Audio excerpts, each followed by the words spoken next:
Thank you. Senator Schatz. Thank you, Mr. Chairman. Thank you, Mr. Duffy, for being here and for visiting with me.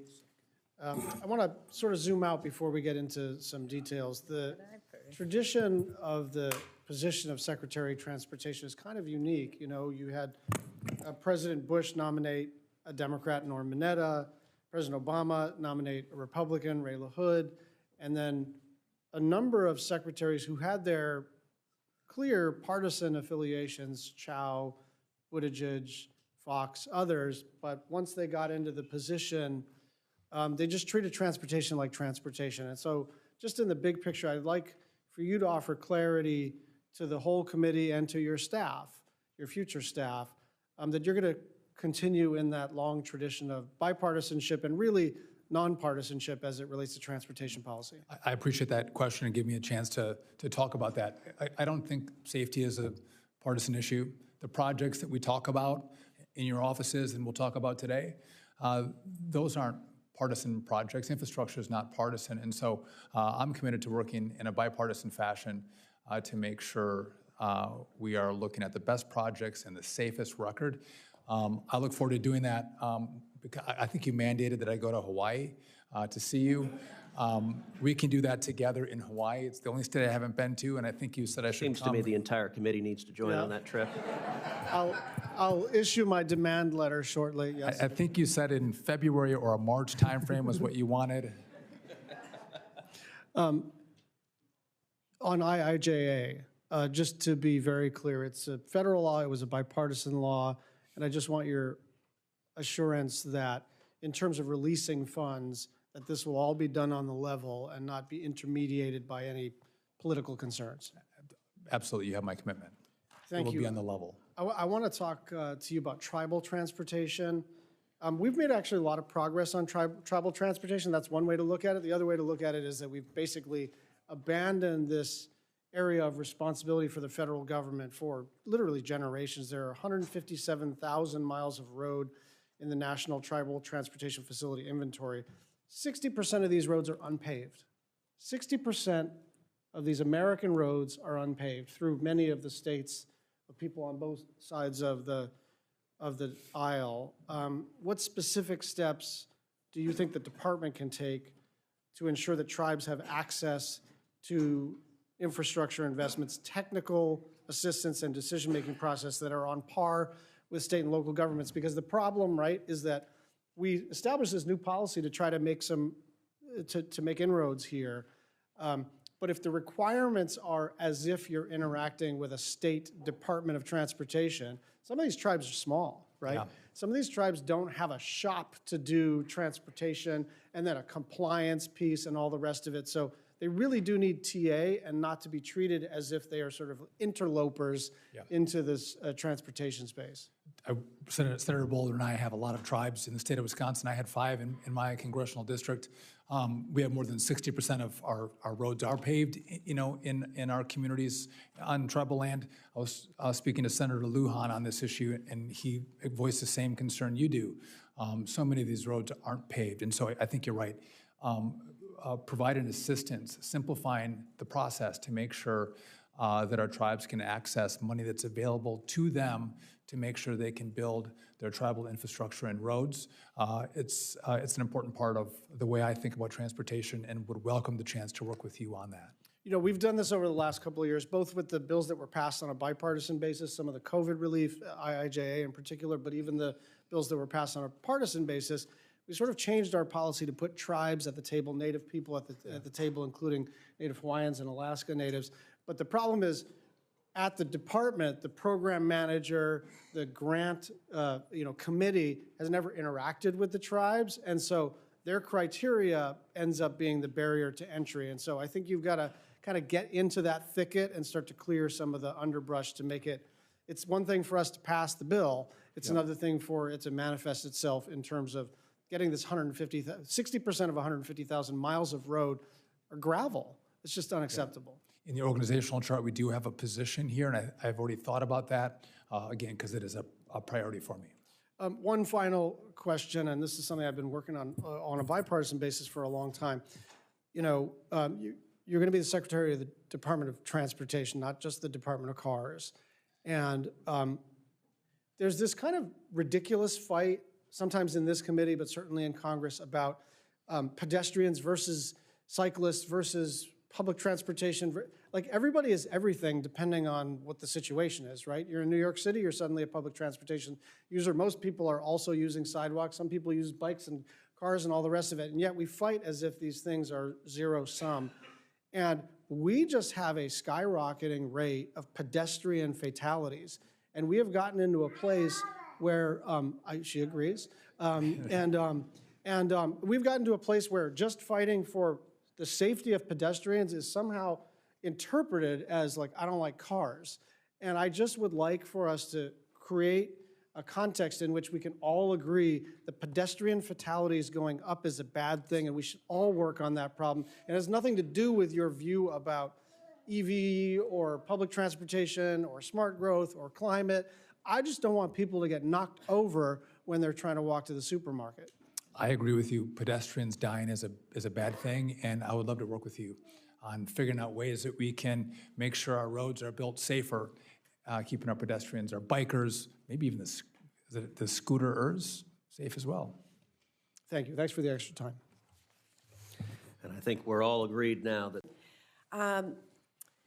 When we had a chance to meet earlier, we talked a lot about Buy America rules. I consider myself a huge champion of Buy America rules, the straightforward idea that when you're using taxpayer dollars to build infrastructure, we should be employing American products and American workers and supporting American businesses. 4 years ago, when we had Pete Buttigieg sitting before this panel, I asked him about Buy America rules, and particularly his commitment to work to discontinue a waiver that had been in place for 40 years that allowed federal highway projects to sidestep Buy America rules. Well, earlier this week, the Department of Transportation finalized a rule to discontinue that long-term waiver. And it's been a long time coming. And I am proud to say that it will ensure stronger Buy America standards for highway construction. So I ask you today, this rule will be rolled out in 2 phases over the next 2 years. Are you committed to seeing this final rule through as written? And speak generally about your commitment to Buy America rules. First, I appreciate you and your work for Buy America. It's an issue that I share with you, and I think you've been a leader in the Congress on this issue, and I commend you for that. It matters for Wisconsin, but also matters for the country as a whole. And so, again, in broad sense, I agree with you, and you made wonderful points about how many waivers are issued to get around the rules. And I made a commitment to you in your office that I would work on that and look at it. In regard specifically to this rule, I think it just came out. I haven't had a chance to review it. So to commit to a rule I haven't seen or read would be difficult for me. But the concepts that we have discussed, I am committed to. And so I would like to look at it and circle back with you if you would accept. We will talk further about it without question. And on this same vein, when we passed the bipartisan infrastructure law in November of 2021, it included my Build America, Buy America provision to strengthen Buy America preferences for iron and steel products, construction materials, and manufactured products on all federal aid awards used for public works infrastructure construction. The law includes requirements to impose strong Buy America standards on programs that are deemed deficient, meaning that they are not covered at all, or the existing coverage is outdated or undermined by loopholes, as we've discussed. Do you commit to enforcing our Buy America laws, particularly for DOT programs that are deficient? Yes, I commit to following the law as passed by Congress, and especially in regard to these issues. Okay, thank you. Last Congress, the Federal Aviation Administration Authorization Act was signed into law. And this law included a provision from my Air Carrier Access Amendments Act to ensure that airplanes are designed to accommodate people with disabilities, and airlines meet accessibility standards, including for individuals who use wheelchairs. How will the department, under your leadership, work to improve access to air travel for those with disabilities, including our nation's veterans with disabilities? And I appreciate you bringing that up, and I know Senator Duckworth and I talked about this as well. And I would just note that disabilities come in all forms, shapes, and sizes. My daughter, who you've all met, she has Down syndrome. We'll deal with our own set of challenges with her, but making sure that people who have disabilities have access to all modes of transportation, I think, is critically important. And I would work with you and Senator Duckworth and the Department of Transportation to see what additional steps we can and should be taking, one, to follow the law, but two, to make sure that everyone has access. Thank you. In this next Congress, this committee will be working to reauthorize the Surface Transportation Bill. In 2022, we tragically lost Sarah DeVink Langenkamp, who was riding her bicycle home from on a road in Bethesda, Maryland. Sarah was raised in Wisconsin. She was a U.S. diplomat and a mother of two boys who had been evacuated from Ukraine in the summer of 2022, only to be killed 2 weeks later. Last Congress, working with Sarah's family, Senators Cardin and Van Hollen, I introduced legislation that would make it easier for states and local governments to use Highway Safety Improvement Program funding as a local match to build safe infrastructure for bike riders and pedestrians. Senator Schatz brought this issue up also. What will the department's plan be to eliminate traffic fatalities and serious injuries under your leadership? My heart goes out to Sarah's family. And again, I'm well aware of when these tragedies hit, how they absolutely destroy families. And so I'll take a look at the bill that you all authored, and I would commit to working with you to figure out what steps we can take to make sure our roadways are safer for everybody. Senator Duckworth. Thank you, Mr. Chairman. Representative Duffy, welcome, and thank you for taking the time to meet with me and also for our phone call yesterday. I want to second what the chairwoman of the TAMI caucus in the Senate had to say about, about Buy America. It is critical to the U.S. steel industry, and the U.S. steel industry and our steel workers are critical to our nation's commerce and also our defense industrial complex. We need to be able to make our own steel, and we need to be able to sell that steel. And so it's really important to enforce the Buy America provisions. If confirmed, you will be taking the helmet DOT at a critical time. And we've already talked about safety and air transportation. You've mentioned dignified treatment of traveling Americans, and I'm particularly interested in the over 70 million of us who have some form of a disability.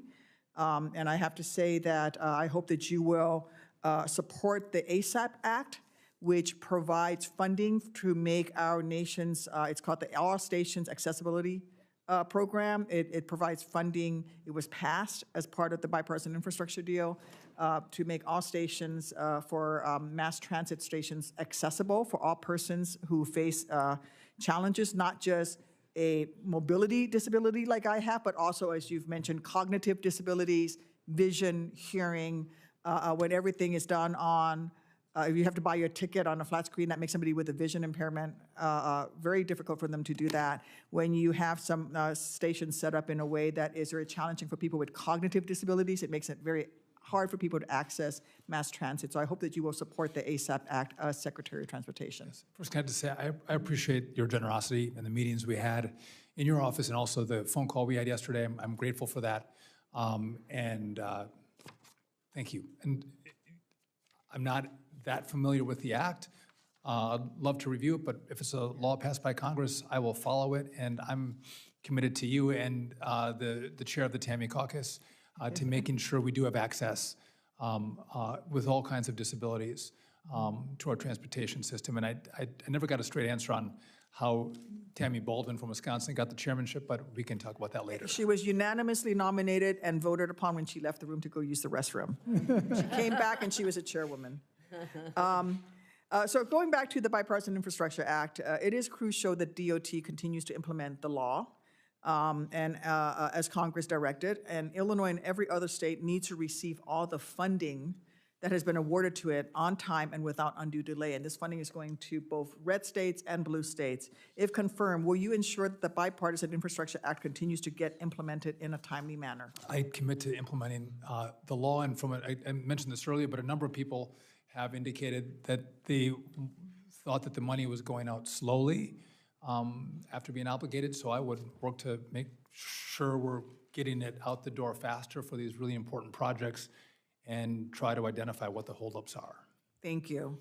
As you know, and we've had this conversation already has been brought up, I remain very concerned about aviation safety. I'm on the Aviation Safety Subcommittee. I chaired it, helped along with Senator Moran, a wonderful partner on passing the FAA reauthorization.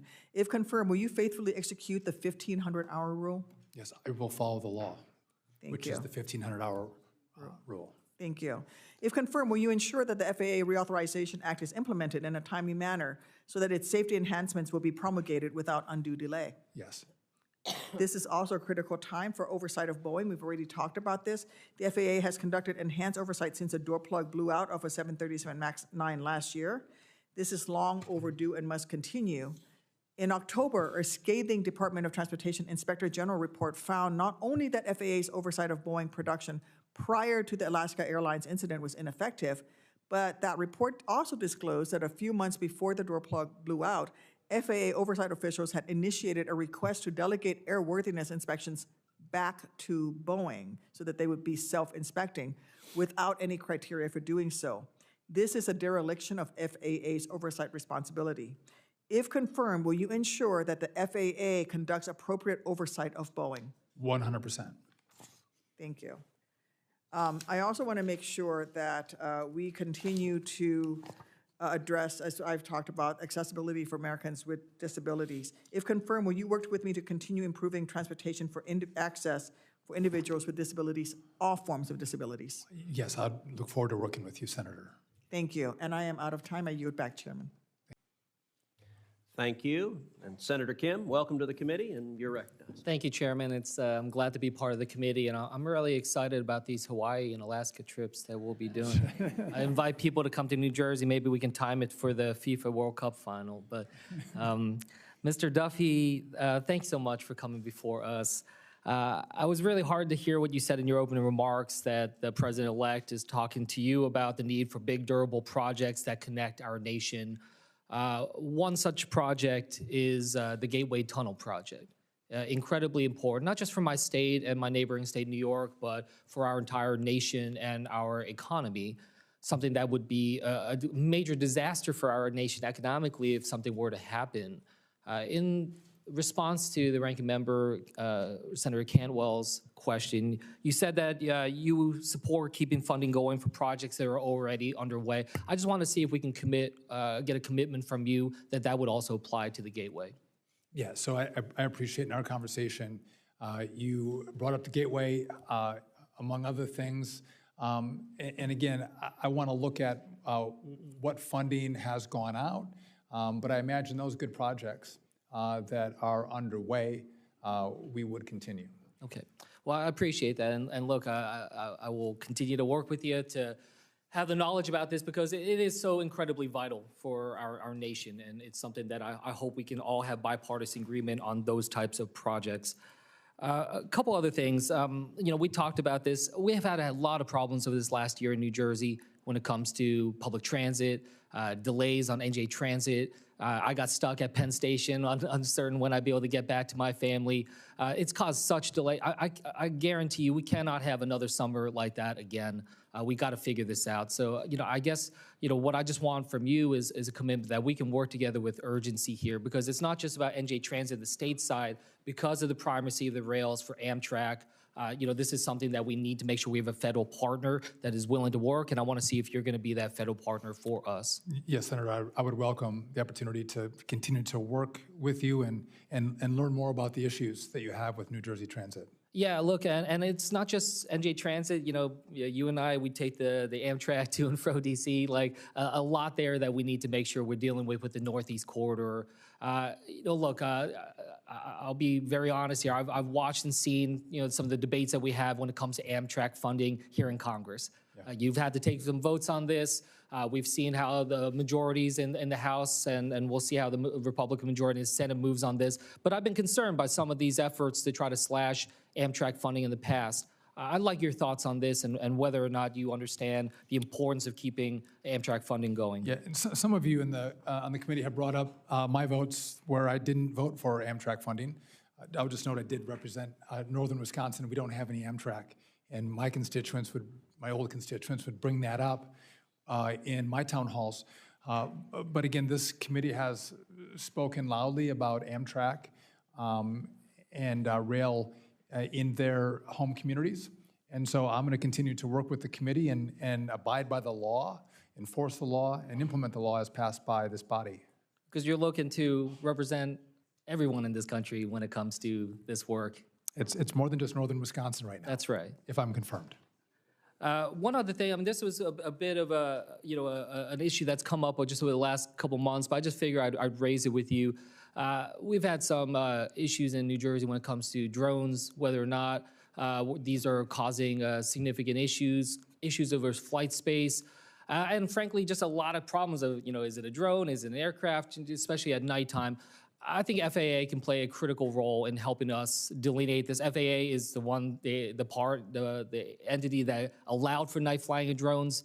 I think there's a lot more we can do to help distinguish this, to make sure that we have a sense of what is legitimate use as well as what, you know, might be a problem. And I think that there's a greater ability. Do you agree with that? Is that something we can do together? I 100% agree with you, Senator, and my kids' faces lit up when they realized that you're the senator from New Jersey, because they did see the drones coming over the house long before it was even a story. I was getting videos, and so some who said these were airplanes or something else, or a DJI drone. I appreciate your bringing that topic up. I think we need smart rules. Yeah, I mean, look, I think, you know, some of what I saw, we were able to delineate as aircraft, but, you know, no doubt there is drone usage, over 1 million drones registered in this country. And I think when it comes to night flying, when it comes to flying over people's personal homes, certainly when it comes to sensitive, critical infrastructure, military installations, others, I think there just needs to be a tightening up here. And I think that that's something we can do in a bipartisan way. And we need transparency. I mean, That'd be again, great. What's happening, who's flying. And so, but again, I think there's a lot of work to do on the rulemaking front here, and I would welcome partnering with you to do that. Okay, great. Thank you. I yield back. Hello. Thank you, and welcome to your beautiful family. And as you and I talked about in my office, I was hit by a car Yes. at age 5 out in the middle of the street, and hurts a lot. And then you told me about your wife's story as well. So it's something that we both understand from personal experience, and it actually is why I focus so much on auto safety Yes. as an issue. Very personal to me, and I know what happens to families when they're affected. So I've repeatedly urged transportation leaders to prioritize safety, and I'm glad to hear that you will do so. At the moment, the National Highway Transportation Administration is conducting an investigation into a number of car manufacturers, including Tesla's full self-driving. And the question I'd ask you is, regardless of outside political pressure, can you commit to allowing the traffic safety investigators to follow the evidence and operate objectively as part of their investigations? Senator, I appreciated it and enjoyed our meeting in your office. There's a history there that I was not all aware of, and I'm grateful that you shared that with me. Yes, I commit to this committee and to you that I will let NHTSA do their investigation. And I think I also mentioned to you that a lot of the players in these spaces, I haven't met any of them. So yes, to your answer. There's going to be a lot of pressure, but you hear a lot of talk here about pedestrians being hit. You mentioned the number of people who die on our highways. You know, we just have to make sure. Yes. that we don't see history repeating unnecessarily, okay? Just key to me and I think to your own family. I just want to say right up at the top, just to clarify, there is no fuel economy standards that mandates the use of electric vehicles. That is not a law. Okay, just want to put that out there. That does not exist. We're going to keep hearing it, just not true, not accurate, okay? Manufacturers can use all available technologies to comply with the standards and save drivers money. So I'm the Democratic author of the 2007 law to increase our fuel economy standards. And ultimately, if they're abided by, it saves consumers $26 billion because they don't have to pay the guy at the gas station to put it into their pump because they got more miles per gallon. That's what it's all about. American innovation, American ingenuity in moving forward. So from my perspective, you know, I have a question that is just going to go right to the heart of this, which is whether or not the law, as it's written under the Energy Conservation and Policy Act, that NHTSA is required to set maximum feasible average fuel economy standards that cars and truck manufacturers can achieve. If confirmed, will you follow the law in setting these standards and setting the maximum feasible fuel economy standards as supported by the technological evidence provided to your agency? Senator, I have all respect for the body that I also served in. I will follow the law. You will follow the law, which is great. Last Congress, this committee heard over and over again that having multiple crew members on the train in East Palestine increased safety and helped prevent the disaster from being even worse. The Federal Railroad Administration's objective research on this issue has also concluded that technology is no replacement for having multiple crew members on each freight train. I was proud to work with incoming Vice President J.D. Vance on this committee to include a provision in the Railway Safety Act to require at least 2 crew members. The Federal Railroad Administration has also now imposed this requirement. So if you are confirmed, do you support the requirement that freight trains have 2 crew members? Can I just take a moment? What happened in East Palestine, I think all of us on the committee were horrified by what happened to the community, what happened to their air and their water. And I share in that and want to make sure that we have the utmost safety in regard to rail. I believe, again, you worked with the Vice President. I'm sure that he'll have a position on the 2-person crew, which will flow down to the Department of Transportation, which I'll abide by. Well, again, the Federal Railroad Administration has imposed that requirement already. Will you stand by that requirement? Yes. You will? Yeah. Okay, well, that's important for us to hear. Thank you, Madam Chair. Thank you. I want to thank Senator. As the ranking member, Senator Cantwell. Thank you, Mr. Chairman. I could go at least 20 minutes with questions in a first round, but I'm going to try to see if we can get short answers to things that make sense. First of all, are you a supporter of the Jones Act? Yes. Thank you. Are you a supporter of the mega and freight and at-grade crossing programs that we established under the recent Surface Transportation Bill? Yes, and I think this fits in with kind of the vision that President Trump has of those big projects that are so meaningful to communities that I think you mentioned in your office that oftentimes don't get done because they're really expensive. So yes, that's important. Yes, and we worked with Senator Wicker so that states that may not have an economy, but yet there's still a mega project within that region also get funded because it doesn't matter the size of the population. You could still have a mega project because it has mega economic consequences and dwarfs the budget. Yes. What about culverts, supporting continued support for culverts? We talking about the ones so we can have this salmon run and spawn? Yes. Yeah, listen, I love salmon, and I love salmon spawning. And we've talked a lot about that. So, and again, we want to make sure that we are cognizant of the construction projects and what impacts they have on the environment, especially with, yes. So yes, I would answer yes. Okay, so aviation safety, will meet with the families of the MAX crash victims. Absolutely. Thank you. You believe that the FAA should have a robust oversight of aviation manufacturing, including listening to whistleblowers on the ground? I 100% do. I think that that's, part of my concern is that what our committee has been able to, understand and confirm, through our efforts and starting with, Senator Wicker's efforts prior to ANCSA, that according to a most recent article in the Seattle Times, 90% of complaints submitted by airline and manufacturing employees through the FAA's whistleblower program resulted in no violations. This underscores the concerns about how do we get a strong FAA oversight and listening to the people that are on the ground, the machinists and engineers. Do you think that that there should be a mandatory safety management system at our manufacturers?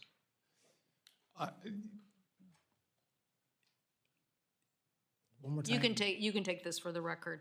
Safety management systems are a redundant circle of continued safety improvements that the expert panel has suggested that we do.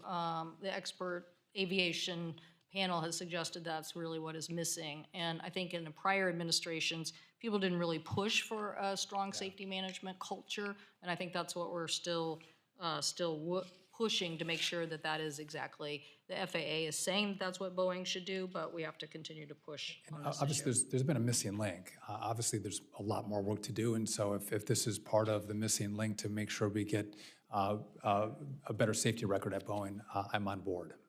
Great. And the issue about, projects that, I mentioned the I-5 bridge when we spoke, the infrastructure investment that's already been planned, that the money has been out the door and has been, it's on its way to doing the work. Will you commit to helping complete these projects and continue the funding? That are underway, yes. And again, one of the complaints I've heard from the committee is oftentimes the money is not moving fast enough. There's been questions about why it's taking so long. So I'd love to work with you and make sure that the money gets out the door to the projects that are underway. Great. And we have a very strong economy in the Northwest, but I expect, just like my colleagues, we have a lot of people who have to travel a long way to get to work. Why? Well, we haven't built enough housing, but public transit becomes a very key cornerstone of the investments. And so for us, that's the sound transit system. All in all, according to AAA, car ownership costs an average of $1,000. Ownership costs on average over $1,000 a month. Meanwhile, a sound transit pass costs $100 a month. So making sure that we're going to keep our investment in public transportation. What are you committed to working with this committee on public transit investment? I am. Yes, thank you. And then I too want to give my condolences as it relates to the fires in California. My state knows these issues well and how devastating they can be. And to your son and his family, I hope the best for them. Thank you. In the very near future, the World Cup and the Olympics will be coming to places like Seattle and Kansas and LA. Will you work with this committee on making sure that we have infrastructure investment to be the host for those kinds of facilities, those Senator, events? I commit to working with you, yes, and the committee. Great. And I think that's I'm going to do this round, and we'll go back onto some of these other issues. But thank you for your brevity and commitment on those issues. Thank you. Thank you. Senator Fisher. Gentleman yields. I now recognize Mr. Stanton for 5 minutes. Thank you very much, Mr. Chairman, and for the witnesses for being here today for this critically important hearing.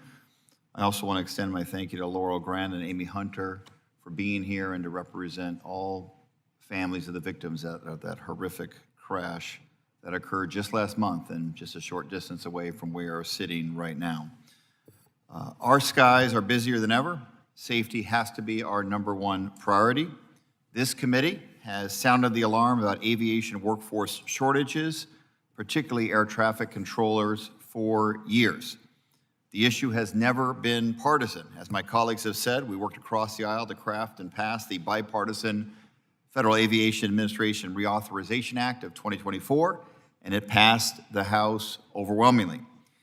This bill lays out a clear roadmap to improve our air traffic control system, including hiring more air traffic controllers to address critical understaffing issues and updating aging air traffic control technology and systems, many of which are decades old. Paper strips and floppy disks, as Mr. Callio has recently testified. After the devastating crash at Reagan Airport and a series of incidents across the country, including 2 fatal accidents recently at Arizona airports, my colleagues and I did send a letter to Secretary Duffy 2 weeks ago calling on him to immediately implement these bipartisan improvements in the FAA reauthorization. Instead of focusing on those safety improvements, Secretary Duffy has sidestepped this committee's bipartisan informed FAA bill and invited Elon Musk and DOGE to poke around the FAA and the complex air traffic control systems. We cannot allow Silicon Valley's move fast and break things ethos to impact our commitment to safety in the United States aviation sector. Case in point, Secretary Duffy allowed DOGE to hand out pink slips to hundreds of critical air traffic control staff. That action alone should be setting off alarm bells for every member of this committee concerned about maintaining the gold standard in aviation safety. Mr. Spiro, as my colleagues and I have mentioned here today, the recent firings at the FAA targeted some safety specialists, including members of Professional Aviation Safety Specialists, or PASS. Can you briefly speak to the importance of these individuals who were fired and the impact that that has on aviation safety?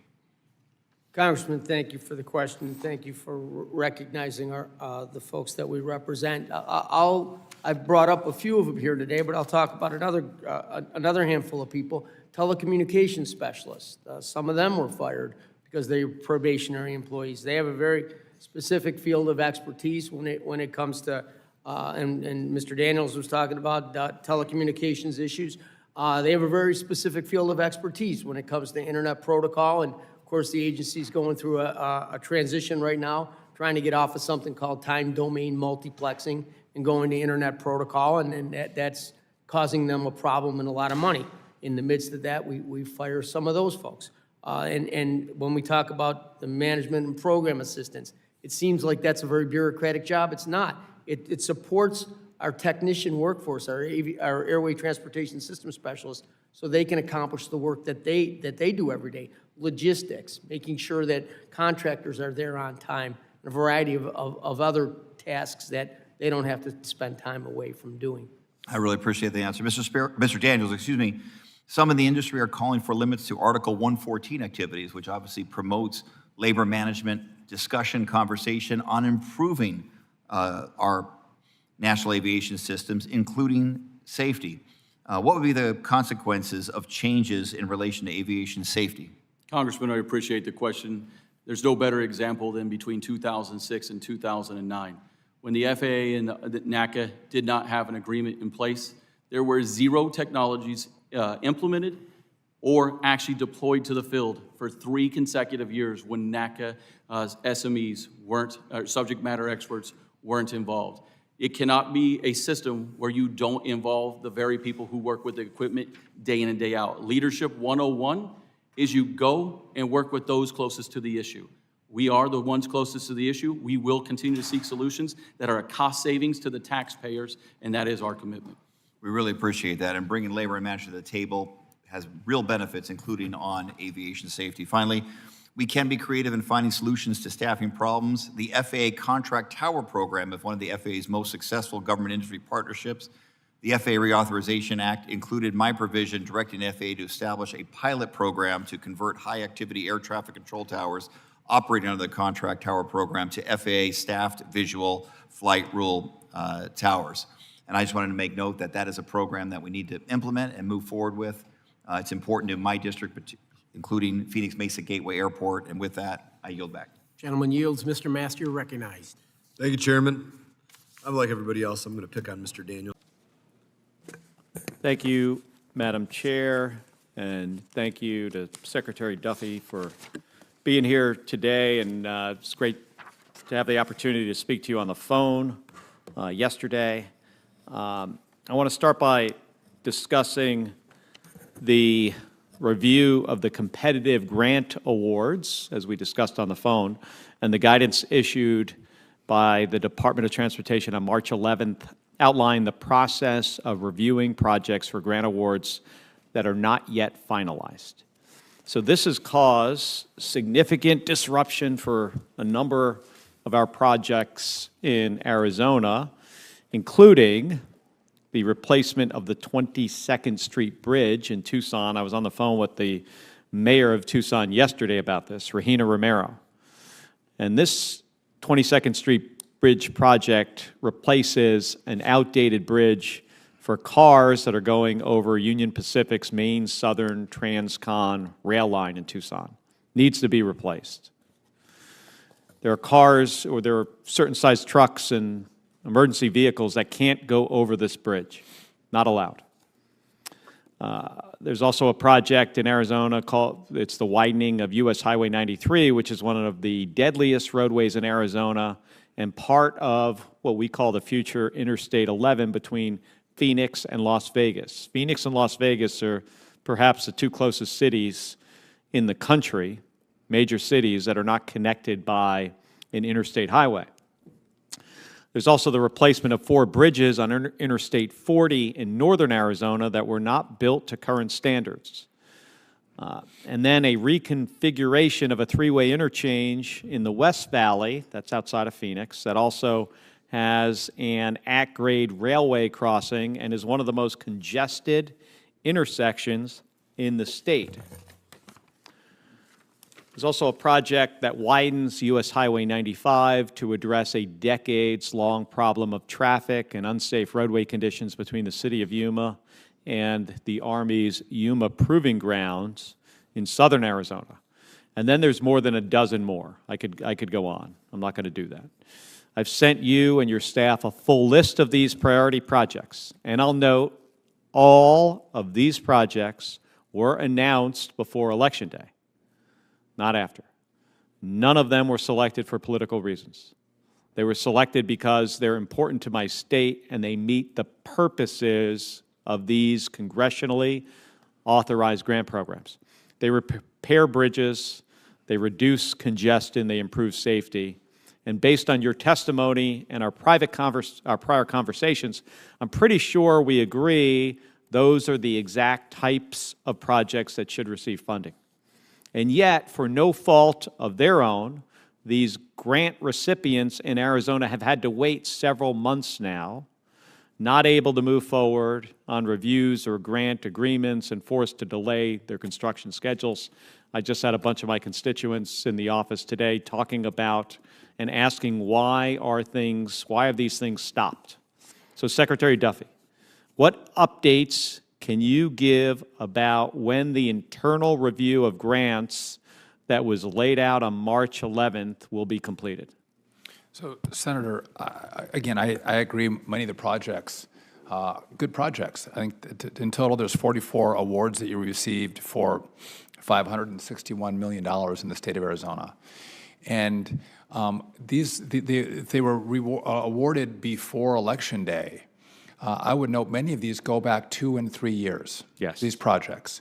And so I love that you're saying that I can clean up 2 or 3 years of announcements in 2 months. That's a little bit challenging, but I am committing to you, like I did on the phone, I'm going to work through these projects. Explain to me, what do you mean by clean up? What is required to clean them up? This was money appropriated by Congress, by Democrats and Republicans, grants that were awarded, and now things seem to have come to a halt on many of these projects. So for obligated money, when there's an obligation, a grant agreement is signed or there was an earmark from Congress, all that money is still going out. There's been no pause, there's been no hold, there's been none, money's going per the law on those grant agreements. The unobligated money is the money where there's been an award, someone did a big announcement, hey, you get your project for the 22nd Street Tucson Bridge or road. And then it takes time to do the grant agreement. That's the actual work part of the process. So the announcement is easy, the grant agreement is the work. There's 3,200 of those projects that we have sitting at the department where the fun part was done with the announcement. We have to do the work of doing the grant agreement with the states. And we're going to work through that quickly, as quickly as possible, but it is a historically large number. And so I take your point, but you alone have 44 projects that were announced that don't have grant agreements on them. And a lot of you all have these projects, and you're all, I think, rightfully annoyed that the money's not coming, but many of them are years old. And again, if you're annoyed or concerned, I think the focus shouldn't be on me, it should be elsewhere, because we have been there 2 months, someone else was there for 4 years. And I'll work on those with you. All right, thank you, appreciate it. Chester. Thank you, Chairwoman Capito and Ranking Member Whitehouse. It's good to see you, Secretary Duffy. I want to, first of all, thank you for your responsiveness. When I've called or text, you've been very responsive, and I appreciated our conversation as well in preparation for today's hearing. I'm running back and forth between two committees, so I apologize, but the other committee was also focused on safety. Commerce Committee, we were talking about aviation safety. And so today, we all know how important safety is. And again, just want to thank you for taking the time. I want to focus for me on a couple of projects. You probably heard a theme here from many of us that are important to Delaware. And I know when we talked, one of our conversations a few months ago was about the announcement of funding freezes, and you were very responsive at the time. And I shared with you recently that in Delaware, we have the Cape May Lewis Ferry system, which received a $20 million grant to replace an aging vessel with a hybrid ferry that is now on hold. This new hybrid ferry's engine would reduce fuel consumption by 35%. That's transformational. Over the past 60 years, the Cape May Lewis Ferry has been a stable provider for travel and tourism. The service transports approximately 775,000 passengers and 275,000 vehicles a year.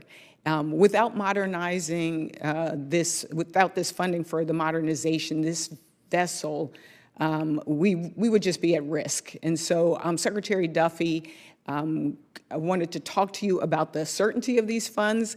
Can I tell my constituents that this funding for the project is still confirmed? Yes, so Senator, just yes, but when you say the money was, we froze money, we did not freeze any money at the department. There's obligated projects that money continued to go out on. These are, and by the way, I appreciate you've been very kind in our. No, that's what I mean. You were responsive to call me back and tell me the money isn't. Yeah, so these are announced projects that we need to do. We needed grant agreements on, and that's going to take some work. But I don't see any issue with the announcements, and that we should be able to do grant agreements. And I have to, again, prioritize for everybody has projects to the tune of 3,200 of them. But I'm trying to get through them as quickly as possible. But you can tell your constituents, the Secretary doesn't see any issue with these grant agreements that were announced, and he's going to try to work through them as quickly as possible. Thank you, thank you. And I just request that our team continue to follow up with each other after the hearing. Absolutely. I'd like to bring another project to your attention, and that is the City of Wilmington was awarded a $17 million RAISE grant to build the appropriate infrastructure for vehicles, pedestrians, and bicycles along the riverfront in support of a larger riverfront development project. While monthly land use discussions have continued with the Federal Highway Administration, the grant agreement discussions have not yet resumed. So Secretary Duffy, if you can clarify, you said this isn't on hold, but is one of the challenges because it's multimodal transportation?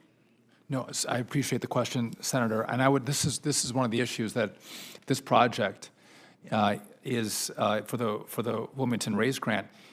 It was announced in 2021, but this is an old one. Right. And I've been there for 2 months, so I will commit to working with you and your team and our team to make sure we get the grant agreement written and get the project going.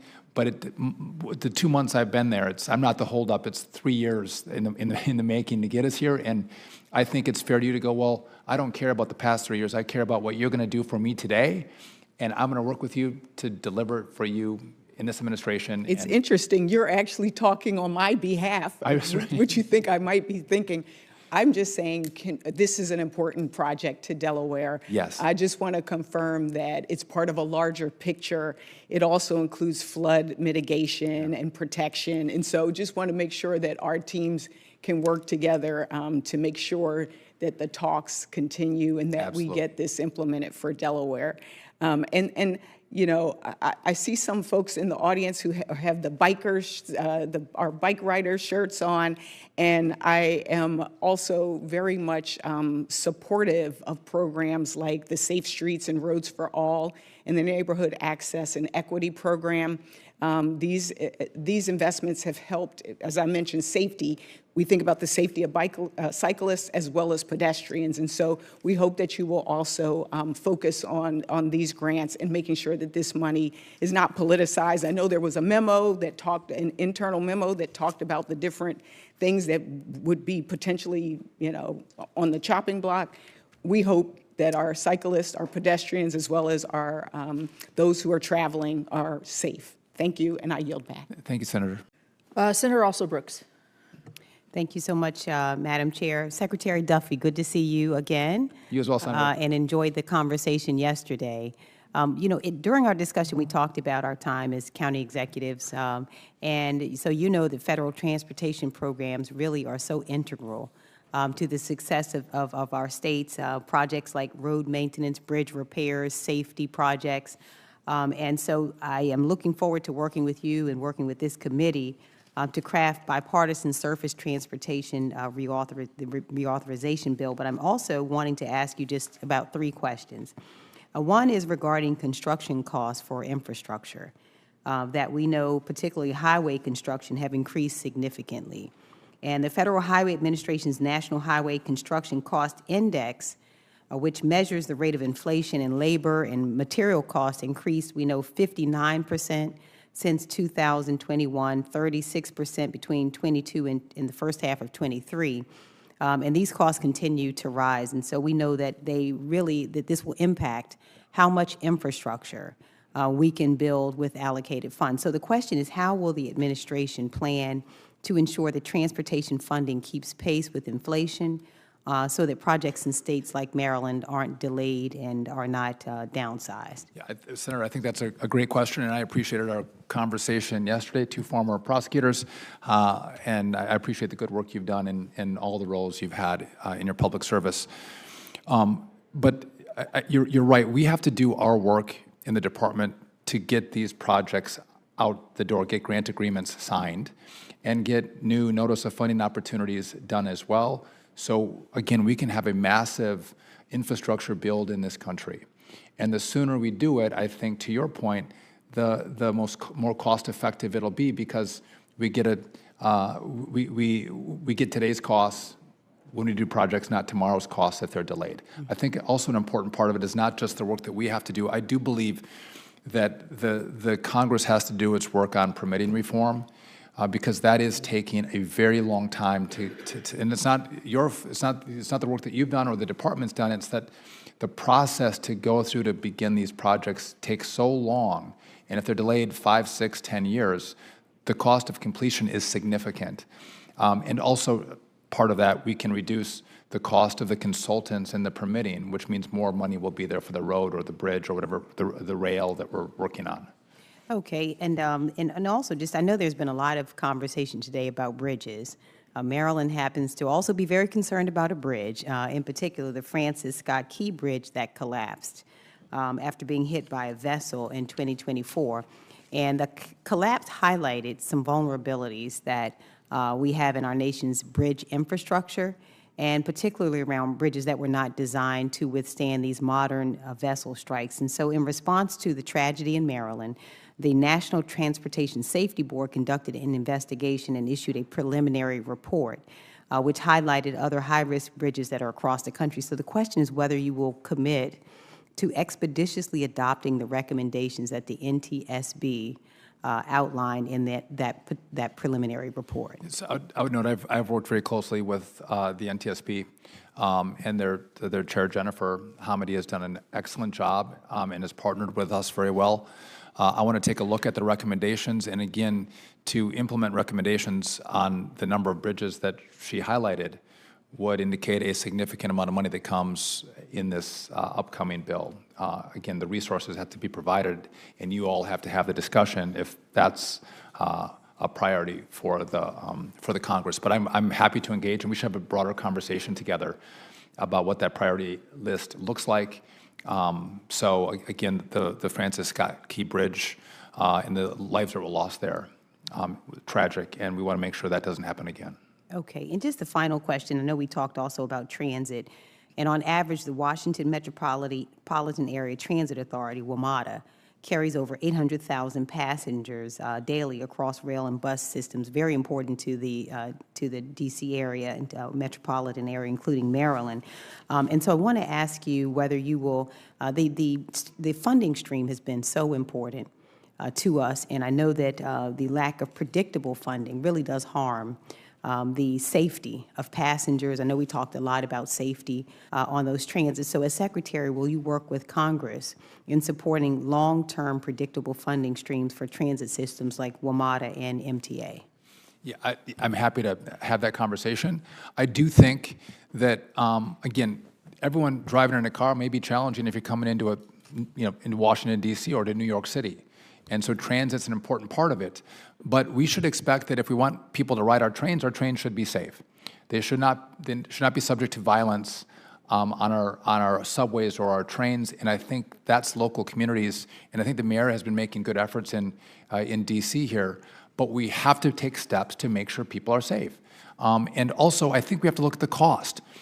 In New York, I believe it's the next most expensive place to build subways is London, and New York is 5 times more expensive than London. So we got to get our costs under control as well, because we don't have a unlimited amount of money. We don't have a money printing machine, though some people might think that the Congress is a money printing machine. It's not. And so let's use the money well and make investments that go further for the taxpayer and the American people, and make sure that they're safe. And I would work with you on that and figure out how we make those goals a reality. Right. Thank you. Thank you. Thank you, Senator Blunt-Rochester. Thank you, Chairman and Secretary Duffy. Welcome to the committee, and I look forward to welcoming you in the Inland Empire sometime in the fall. I want to give you a little background on the district that I represent, California's 35th Congressional District. We refer to it as the Inland Empire. Infrastructure is our lifeline. Our region is a logistics hub where trucks, trains, and airplanes deliver goods to massive warehouses. The bipartisan infrastructure law and this committee's appropriations gave my constituents hope, investing in public transit, safety, and more reliable transportation network. But I'm very concerned that the ability of my cities to build these projects is being undermined by the layoffs, the workforce layoffs. The cuts have made it almost impossible to get funds out the door, and only 12% of federal grants are just being distributed. Delays combined with lumber and steel tariffs have threatened vital programs, and it's resulted in one major rail public transportation program to be completely canceled, no longer affordable. I also represent the Ontario Airport, and I'm concerned about the recent actions taken that undermine our air travel safety. Bipartisan efforts in Congress, as you have recognized, increased funding for air traffic controllers. But the administration undermined that by offering deferred resignations to controllers.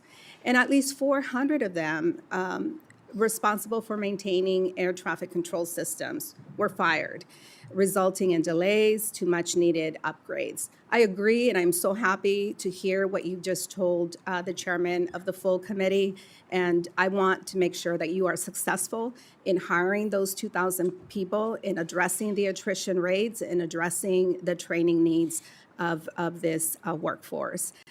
I'd like to ask for unanimous consent to enter into the record an email that I received from United Airlines this week about air traffic safety. This is an email that was sent to me as a passenger on a future flight that will be flying through Newark Airport. Without objection, so ordered. Secretary Duffy, planes are falling from the sky, some crashing into each other. Air traffic controller systems are unexpectedly shutting down and resetting themselves. Traffic controllers are too nervous to continue in many cases. Praying for a safe landing isn't enough. I'm glad that you recognize that. The flying public, though, needs to hear more reassurances that you and the department and all of us working together are doing everything in our power to ensure that no more lives will be put at risk and that we can continue to fly safely and be delivered to our destination in a safe manner.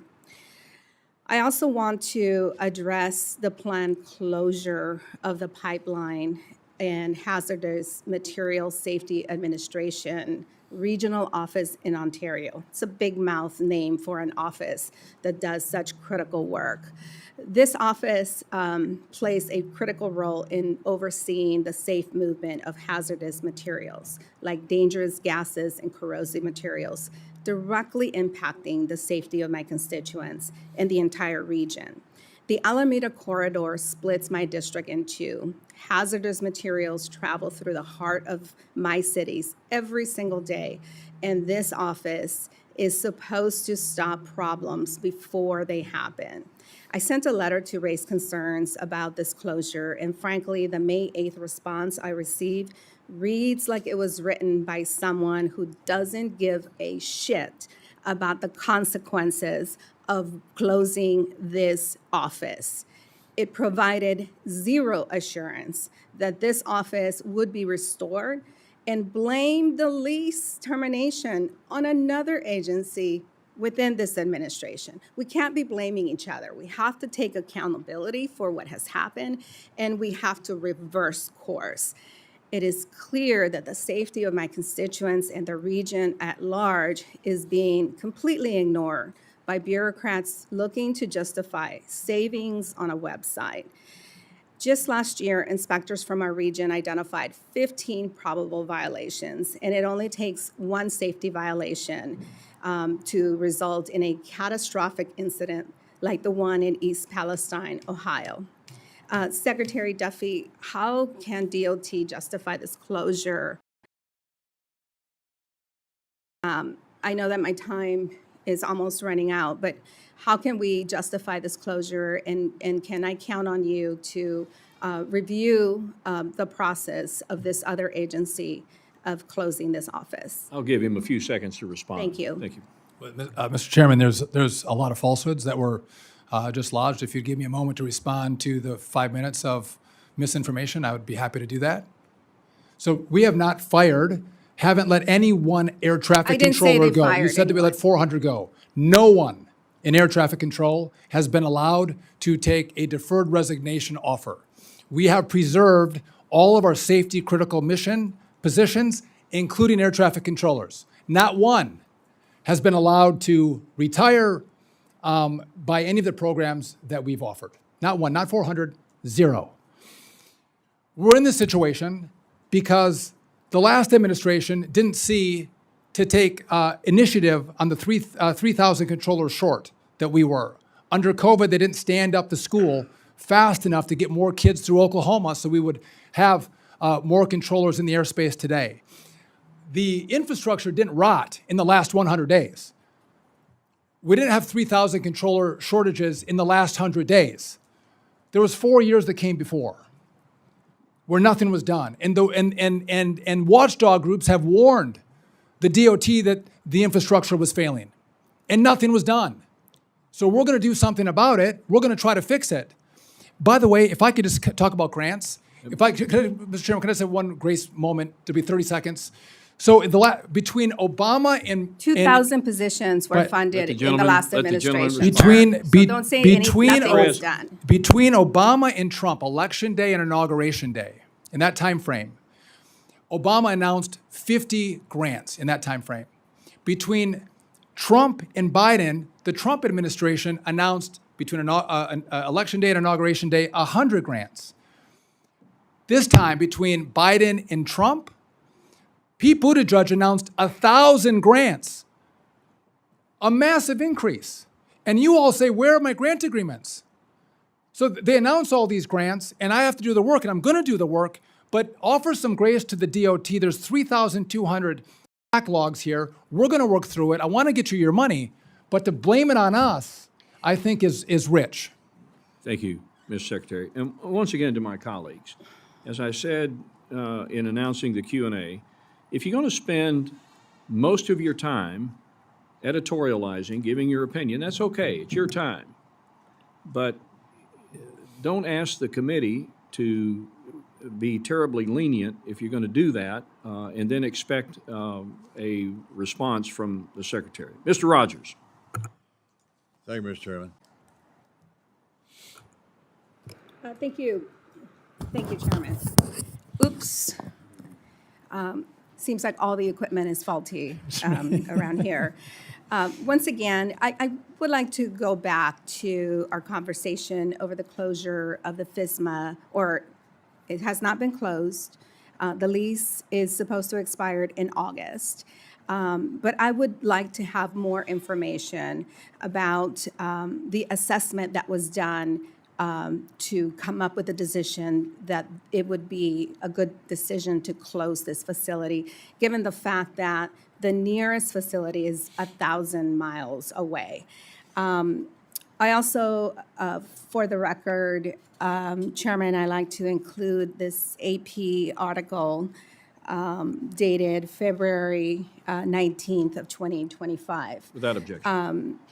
That talks about the 400 personnel. I'm going to give it to you. I'm going to hand this over to you, Mr. Secretary, just so you know. I'm not here to fight with you. I'm here to ask the tough questions. No one wants to see planes crashing. No one wants to be that person who receives that call. No one wants to be in this position when 200 or 60 or whatever number of people either perish or planes continue to crash. So all I am asking is for us to take a step back and look at the massive work that you have ahead of you. And I want to recognize that you have massive job ahead of you. But given the fact that DOJ has come in and made decisions probably without even communicating those decisions with you, I want to believe that we are in all of this, all of us are in this together, and it's going to take all of us to push back to ensure that positions, whether they're air traffic controllers or the people fixing the equipment behind the scenes, just because we don't see them or hear from them doesn't mean that they're not critical positions. So with that, I'm going to yield back, and I look forward to continuing this conversation with you. On your facility, I will get briefed on that and coordinate with you and get back to you. So I don't have a good answer for you right now. No, I understand. And in regard to the 400, again, I think maybe I misunderstood. I thought you were saying they were air traffic controllers, and they're not. I don't know what the reference was. No. And if I could just make one, there are 46,000 employees at the FAA. It's a huge agency. A lot of them do good work, but if I can do things more efficiently in some spaces, I want to do that. But there are critical safety missions that we have, and I'm going to make sure those folks not only stay, but we build upon that. And to your point, this is not partisan. Air traffic control, what we have to do, it's an American problem. Everyone I've talked to on both sides of the aisle, are like, how do we work together? And I think that's the mentality we're going to have to embrace each other and serve everyone who flies, our families, our neighbors, our communities, and I look forward to working with all of you on how we do that together, because this is not a partisan, it's an American moment. We want you to succeed. Thank you. Thank you. I yield back. Great, great hearing this morning. Thank you, Mr. Secretary, for being here. We look forward to your continued leadership and a partnership as we continue to achieve the shared goals that we all have, and that is for to be the gold standard of a transportation network throughout. And your leadership will be vital to that end. The lady to my left, who keeps the clock and takes all the required notes and keeps me pointed in the right direction, is Avery Pearson. She is typical of the professional staff members that you saw behind us here today, scattered throughout this room, and I am eternally grateful for them. They, as you know, Mr. Duffy, they are the unsung heroes of the Congress because they do such remarkable work, and with no expectation of anything in return except, a regular paycheck. So thank you, Avery, and to all to fulfill. Hearing no objection, Mr. Joyce, you're recognized for 5 minutes. Thank you very much, Mr. Chairman, and welcome, Secretary Duffy. Mr. Joyce. Mr. Secretary, in FY19, the Department of Transportation launched a Port Infrastructure Development Program to increase port capacity and resiliency while modernizing an aging port infrastructure. Since then, the department has distributed more than $2 billion to port authorities, tribal, state, and local governments and private companies. While 70% of these funds went to the West Coast and East Coast ports last year, only 2% of these funds were awarded to the Great Lakes ports. I'm concerned that under the previous administration, these funds were not being distributed fairly across all regions.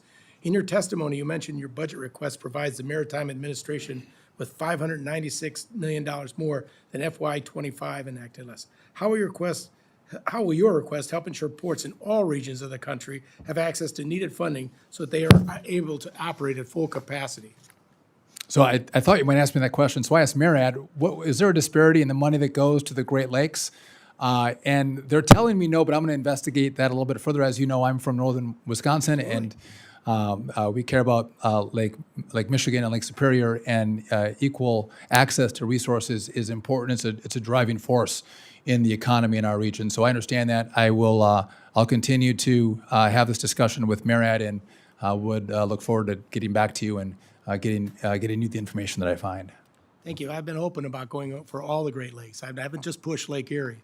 But can you describe any plans your department has to ensure and improve that regional distribution of federal assistance under the Port Infrastructure Grant, or is that something that you need to? Well, we're working through our plans right now, and would be happy to partner with you as we review that and look at it.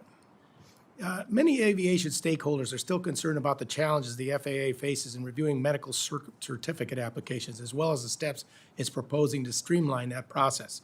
According to stakeholders, two of the main issues causing delays in the FAA medical certification process are, first, the outdated paper-based system used to submit and process medical records, and second, the limited availability of specialist review panels, which only meet every couple of months and can only review a small number of cases at a time. These challenges create long wait times before a physician can even begin reviewing a case, leaving both the pilots and the aviation medical examiners stuck in a stressful and often frustrating holding pattern. Would you, Secretary, do you describe any actions your department's taken or plans to take to streamline this process, reduce costs to taxpayers, and ensure pilots can safely return to the air in a timely manner?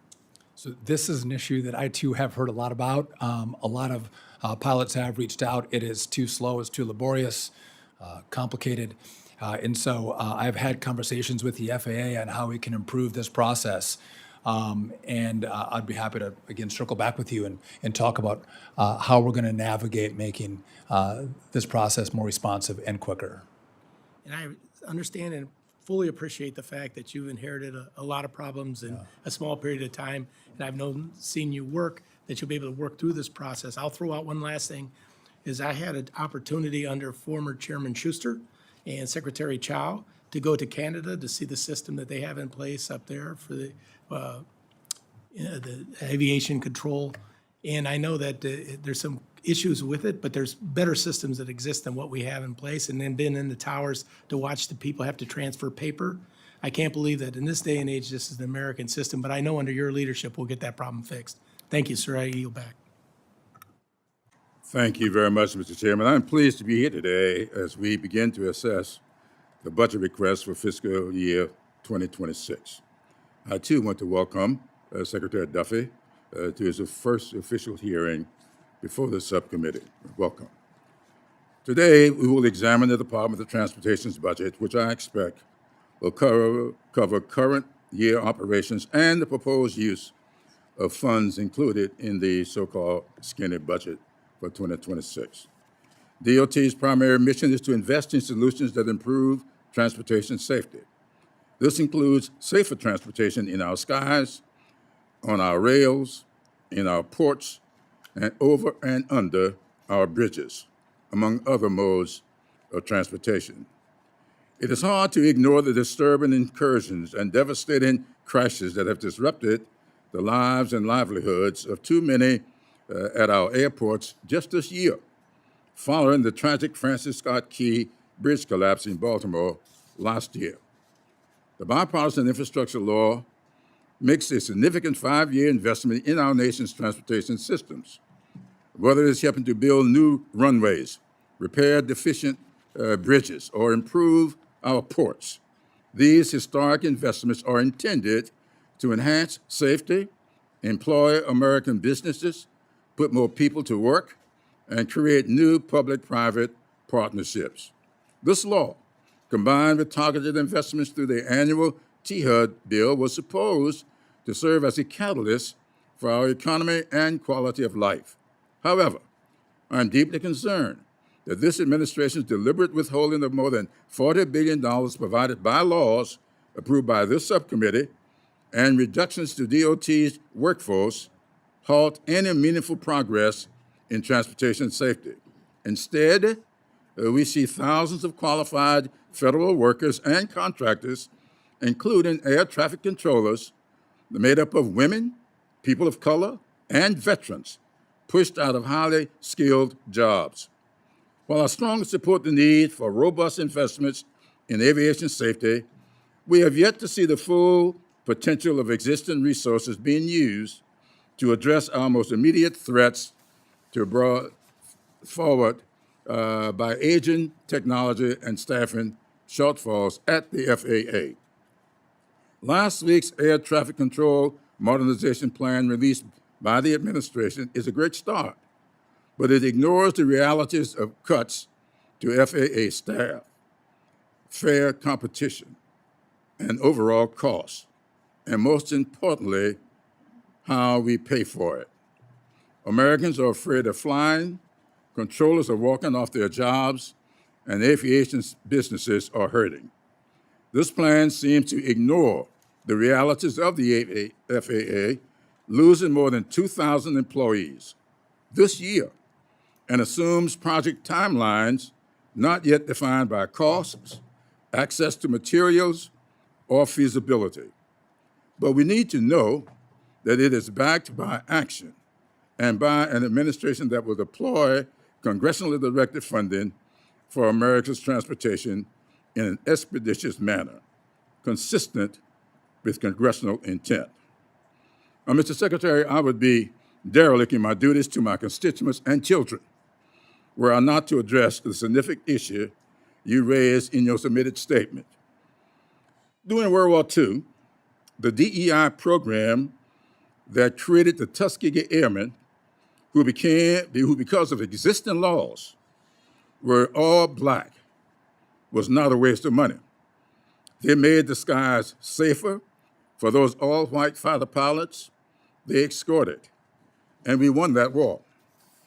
The DEI program that created the women of the 6888, who because of existing laws were all black, was not a waste of money.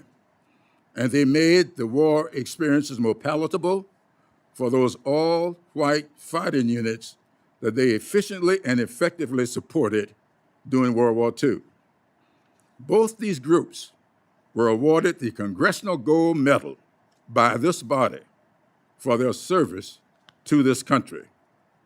Mr. Chairman, in 2 weeks, I will be hosting several of our colleagues during Memorial Day weekend down in Charleston, South Carolina, where that sacred holiday was first celebrated back in 1865 by the all-black 54th and 55th Massachusetts Regiment, who were commanded by Colonel Robert Gould Shaw and Colonel Charles Fox, both of whom were white because of existing law. Mr. Secretary, I believe this subcommittee can work in a bipartisan fashion to deliver safer transportation networks for the American people, and I look forward to hearing from you about how we can best serve America's resources and talents to build a safer and more secure country. And I yield back. Gentlemen. Mr. Clyburn. Thank you very much, Mr. Chairman. I noticed, Mr. Secretary, I made reference in my opening statement to your submitted statement where the term DEI was used. In your oral statement, you used the term social justice, which is fine with me. I would call your attention to the fact, however, that also raises an issue with me. We know what social justice has meant in this country. I'm a native of South Carolina. My parents, grandparents, all South Carolinians, where the Civil War began, where enslavement in this country really became the #1 economy that made South Carolina the biggest economy in the country, all because of enslavement. Now, we have done some things in this country to overcome all of that. And one of the things we've done is to make special investments. My late wife, to whom I was married for 58 years, had to walk 2.5 miles to school every morning, right past the white school where the white kids had buses. That was social injustice. And this country has made a big investment to get beyond that. And now, all of a sudden, we see this as wasteful government spending. I don't think so. I think this is wise investment in a country that has challenges that we need all people involved in. And in the Department of Transportation, where I spend a lot of my time here in the Congress, we've had some rules and regulations about how to build highways, where to build highways, where to put those bridges. And we have done some things to stop that injustice. That's not wasteful spending. And so I would like to know exactly when you make these decisions, what kind of decision-making goes into the fact that if I raise the issue that this bridge or this highway is busting up a neighborhood, putting the children on one side of the highway and the schools on the other side of the highway, I'm not telling you what I think, I'm telling you what happened in my neighborhood. These are social injustices that I think we as a government has got a responsibility to make sure that does not happen going forward. So I love builders. I'm a bridge builder myself, not trying to get from one side of the lake to the other, but a bridge builder to the future for my children and grandchildren. And I think social justice is an area that we need to pay attention to. And I would like to know, how do you make decisions about that? So, Mr. Clyburn, Congressman, I'm well aware of your history, and I think America should be proud of your history and all that you've done. I'm talking about something very specific in regard to DOT, okay? I'm not talking about the broader political conversation. So there are requirements in the last administration, like a racial equity impact analysis has been completed for the project, or the recipient or a project partner has adopted an equity and inclusion program plan, or has otherwise instituted equity-focused policies related to project procurement, material sourcing, construction, inspection, hiring, or other activities. And so what I see with the climate and the social justice requirements in the projects that you so dearly want built, that it's adding costs on. It's costing more money. And if we take out, 5 to 10% on climate or social justice, that's money we don't have for additional projects. And that's my concern. And then the final point is the Supreme Court in the Harvard decision said we are not going to divide people and make decisions based on race or sex. We're going to make it based on the people and in Harvard, the quality of their applications to the school. And so here, these were specific instances where the costs were going up. And I don't know that this was adding to the safety or the quality of the project. Well, I would ask you to have your staff look at the Adirondack decision that deals with this issue. And the Adirondack decision has not been overturned by the courts. And I maintain that a lot of what we're doing at the Department of Administration today is in violation of the Adirondack decision. I'll get back. Chair seeks unanimous consent to recognize Mr. Joyce out of order since he has some other duties he needs to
Van Hollen. Thank you, Madam Chair. Mr. Secretary, welcome. And let me start by thanking you for reaching out to Governor Moore in Maryland early in your tenure to discuss Maryland infrastructure priorities, and especially your commitment to making sure that we rebuild the Key Bridge. I just want to thank you. I had a great conversation with the governor and his team. They came to DOT, which was very nice of them. Yeah, it's a big project, and we are glad to have your support. Now let me turn to an area of disagreement. On Monday, Maryland joined 19 other states to sue you in your capacity as Secretary of Transportation at DOT for what they describe as illegally withholding or threatening to withhold critical transportation funds to try to require those states to enforce federal immigration law. Mr. Secretary, I don't want to get into the merits of this right now. I think that I think the states will prevail. I think that's an inappropriate use of your effort to leverage transportation funds. But my question is this: does that decision, that conditionality, apply to previously awarded multi-year grants? In other words, there are grants that have been awarded that take place, they spend out over a period of time. So my question is, are you intending to retroactively apply that condition? No. Okay, thank you. I just wanted to get that clarification. Let me now also thank the Lilly family for all your efforts to make sure we prevent future tragedies like the one that took the life of your son. And I do want to talk about the situation at DCA, because I know that, just yesterday in the Commerce Committee, we heard testimony from folks at FAA that there had been over, I think, 15,000 concerning incidents at DCA since October 2021. And the response from the FAA official there was that they, quote, missed something, unquote. That's scary. That's very scary. And it's especially scary because we should have had that information, in my view, when the Congress considered the FAA reauthorization bill. And there were a number of us at the time, it was mostly the senators from this region, right? The two Virginia senators, myself, and then Senator Cardin, who were very concerned about adding additional airline routes. Slots, right? Slots, yeah. There were five pairs that were added. And I remember talking to then Secretary Buttigieg, who I think was probably in this room sitting right there, and he expressed concern as well about additional pressures that would be put on the already most congested airport in the country if we added those slots. This information was not available then, but there was lots of reason for concern.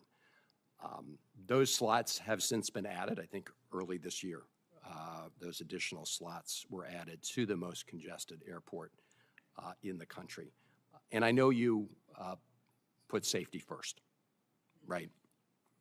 So my question to you, Mr. Secretary, is will you work with us to re-examine that decision?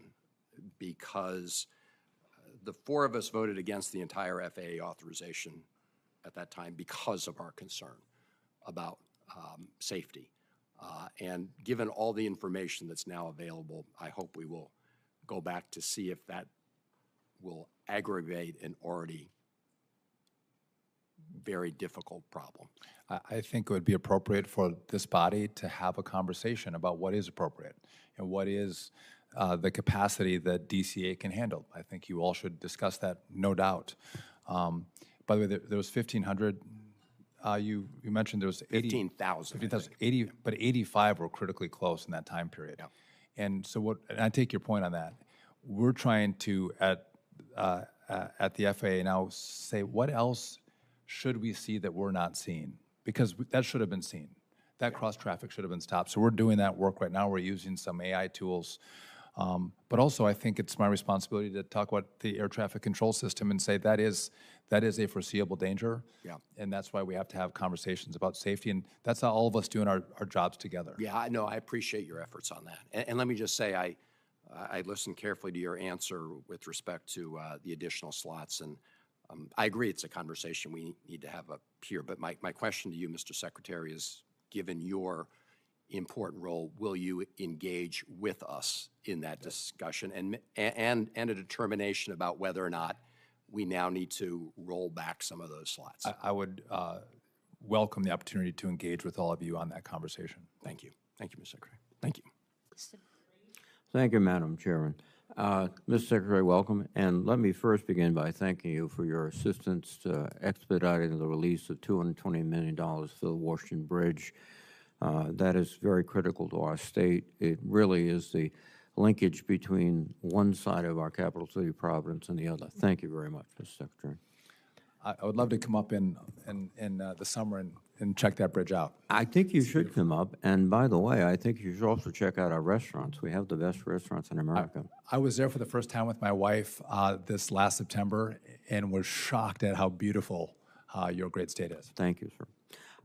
But let me pose a question that I think all of my colleagues have. That is, there's still significant amounts of DOT money that have not been released. It was properly awarded, authorized, appropriated, et cetera. Can you give us an idea of when and will all of these funds be forthcoming? Yeah, so I do think it's important to know what was left for me, and I know that all of you, when you get an announcement, you want the grant agreement so you can build a project.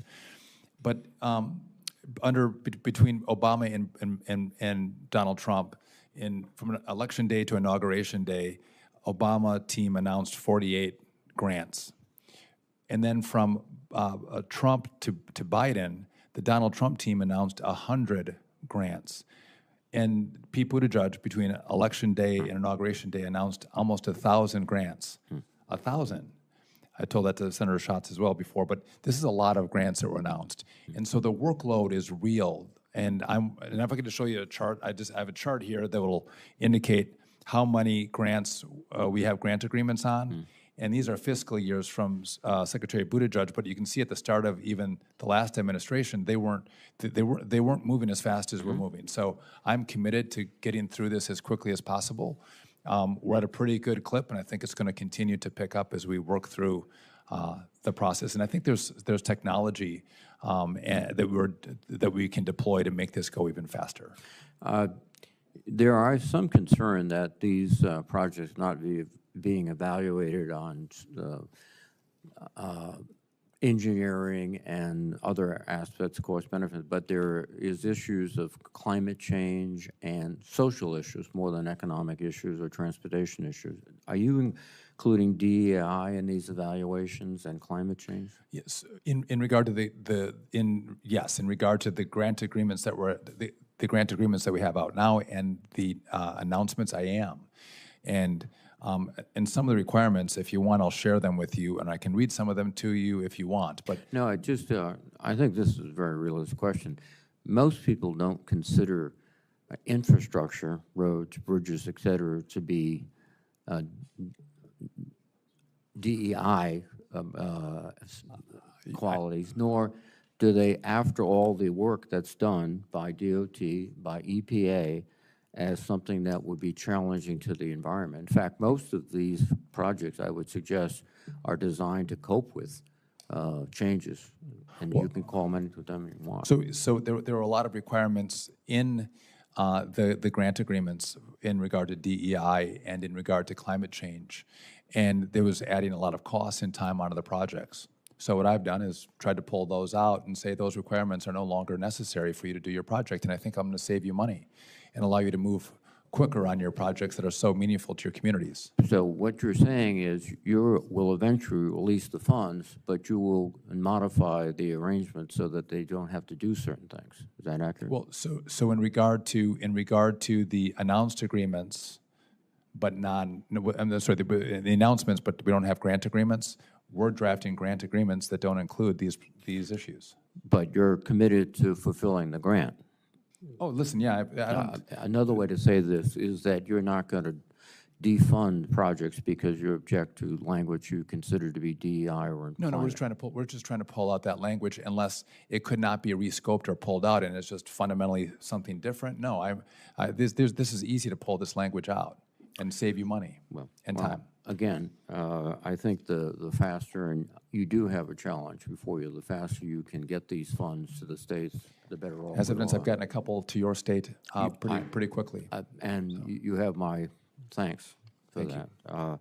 My time is dwindling to seconds, but look forward to working with you, Mr. Thank Secretary. you. You as well. Thank you, Senator. The front of the line. Anyway, we hear you. Ms. Watson-Coleman, welcome. Mr. Chairman, I apologize. I was at the other hearing. Mr. Duffy, good morning to you. I come from New Jersey, so you know I'm going to ask you about the Newark Airport. Yeah. Because it's very frightening what we've been experiencing. And I even know that you diverted your wife from Newark Airport to LaGuardia out of a sense of security. So in general and in specific, that's not true? No. Maybe we're so used to false information coming out and about this administration. It's partially true, but I'll explain that. Okey-dokey. I want to know specifically, what are you proposing to do to eliminate those problems that have impacted safety, security, and landing in Newark? Yeah. What are you proposing as it relates to ensuring that the appropriate staffing exists in addition to the issues with infrastructure?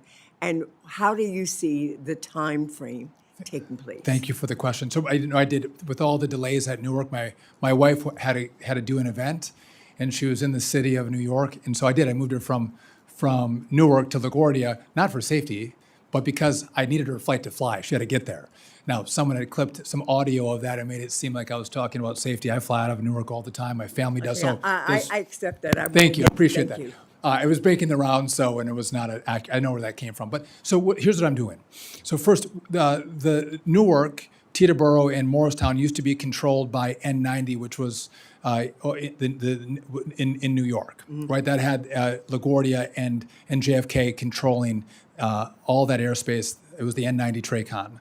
Last summer, the last administration moved the Newark airspace from N90 down to the Philadelphia TRACON. And I think two issues happened. They didn't test and make sure the lines were hardened, the communication was hardened when they did that. And the second is they didn't move the STARS system, which helps interpret the radar, from N90 down to Philadelphia as well. So those are the two problems. There were outages in October and November as well in Newark. So here's what we've done. We had fiber laid at the airports. You can't just deploy it. We want to test it right now. So at the airports, that's being tested today. We're working with Verizon, who have been great partners with us, to get us all fiber going from the airports down to the Philly TRACON, from Newark to Philly. I don't want to overpromise and underdeliver for you. That was going to be done actually next year, I believe. Then it was going to be done in the fall. Then the summer. I hope to have even better news for you. But we're working at lightning speed and pace to get this resolved in Newark. Again, today the FAA is having a conversation about how all the airlines can come together to reduce the flights at Newark. So if you book your flight, you know it's going to fly. And I do think it's important that we slow the flights, because we don't want to have more flights than can be controlled in the airspace and then make this less safe. So I want this to be safe and do it at a speed that we can So control. that speaks to infrastructure issues. Yes. Technology issues. What about staffing issues? What about tower control staffers and the people that need to have eyes and ears and, responsibility for the safety and security at the airport? So I think the last administration moved it because they were having staffing issues at N90 and they thought they could better staff it at Philadelphia. That was one of the rationales. Just to be clear, so if you have a 20-year controller, well-experienced, working the Denver airspace or the Chicago airspace, and I go, hey, let's move them over to the Philly Tracon and let them control Newark. So You can't do I'm that. asking you, what are you going to do about it? Well, so I'm trying to, so just, let me make this point. You can't, it takes a year, even for an experienced controller, to get trained up in the Newark airspace. You just can't move them around because they have experience as controllers. So what I've done is I've offered, I mentioned this earlier, but I've offered to pay a bonus to air traffic controllers to not retire after 25 years, but to stay on the job. We're going to pay them 20% upfront cash, and every year they stay, we're going to pay them. And we're supercharging, young people coming into the academy. But you can't fix this overnight. I can't fix this in a couple months. This is going to take us, a year, 2 years, 3 years. Thank you. So, so on one hand, I see that there is there are cuts that are proposed to the FAA budget.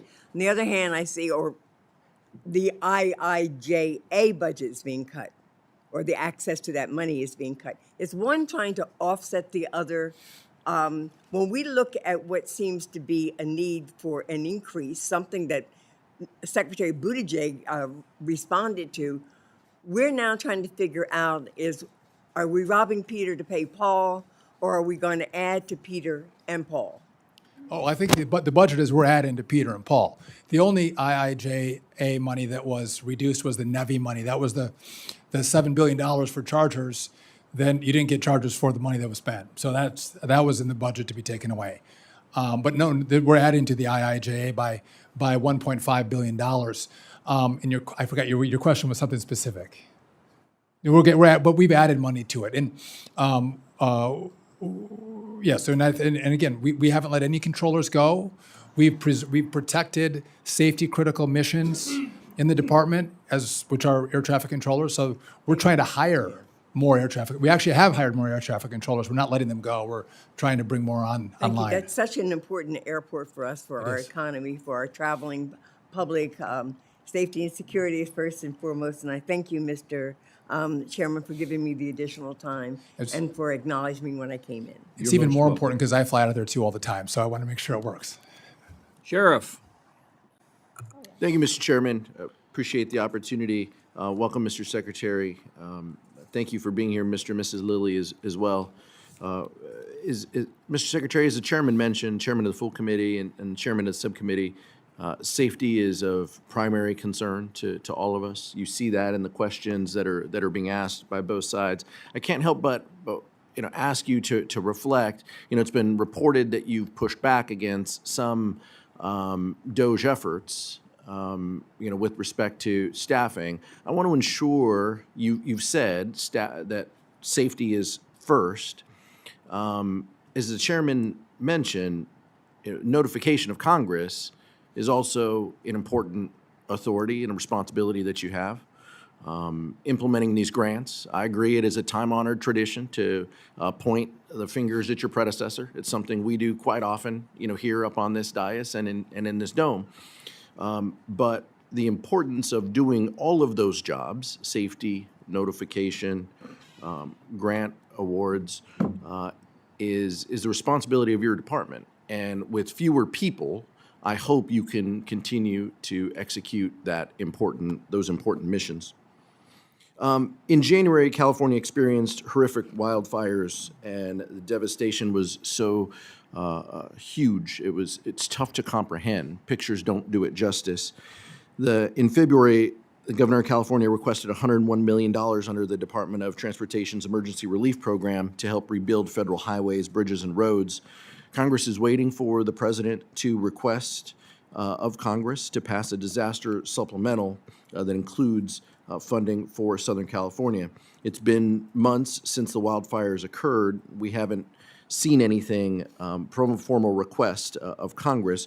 Do you have any updates on the status of a request, Mr. Secretary? And have you seen some of the damage? Is it a tour that you are open to seeing with your own eyes in Southern California? Yeah, I'm absolutely open to a tour. My son lives in the area and actually had to evacuate with a new baby. I was well aware of it on a personal level, how devastating the fires were. I could get some additional information and circle back with you. I don't have it for you right now, though. Specific to that line item, though, you're confident in the DOT's ability to implement that funding if Congress adds the additional dollars for the emergency relief program? So I'm confident that I'm going to have the staffing levels to accomplish the mission of the department. And again, that's responsive to all of you. That's responsive to a president who wants me to be able to support the builds in America. So yes. Do you know how committed the administration is to executing disaster assistance without preconditions? We wouldn't put preconditions on tornadoes and floods, hurricanes. Why would we do it in this case? I haven't had that conversation with the administration. Okay, thank you. Over the next couple of years, Southern California will also be host to the World Cup in 2026, Super Bowl in 2027, and the Olympics and Paralympic Games in 2028. You yourself have called these America's Games. LA Metro estimates that the region will need over $3 billion in federal funding over the next 3 years to ensure public transportation network can support the athletes, the staff, the ticket holders, and residents just for the Olympics alone. Last year, the Senate included $200 million in transportation funding for the Olympics. President Trump signed a CR. That funding was not included in the final funding package. Earlier this month, the California delegation and a couple of us here in the dais joined in sending a letter to the president asking for a budget request that included $500 million in dedicated infrastructure funding for the Olympics. Can you comment on the status of how you view the Olympics from a dollars and cents perspective?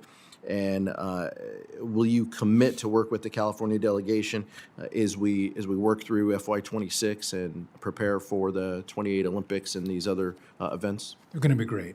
And so our department is working with the White House. They have a task force for the World Cup as well as for the Olympics.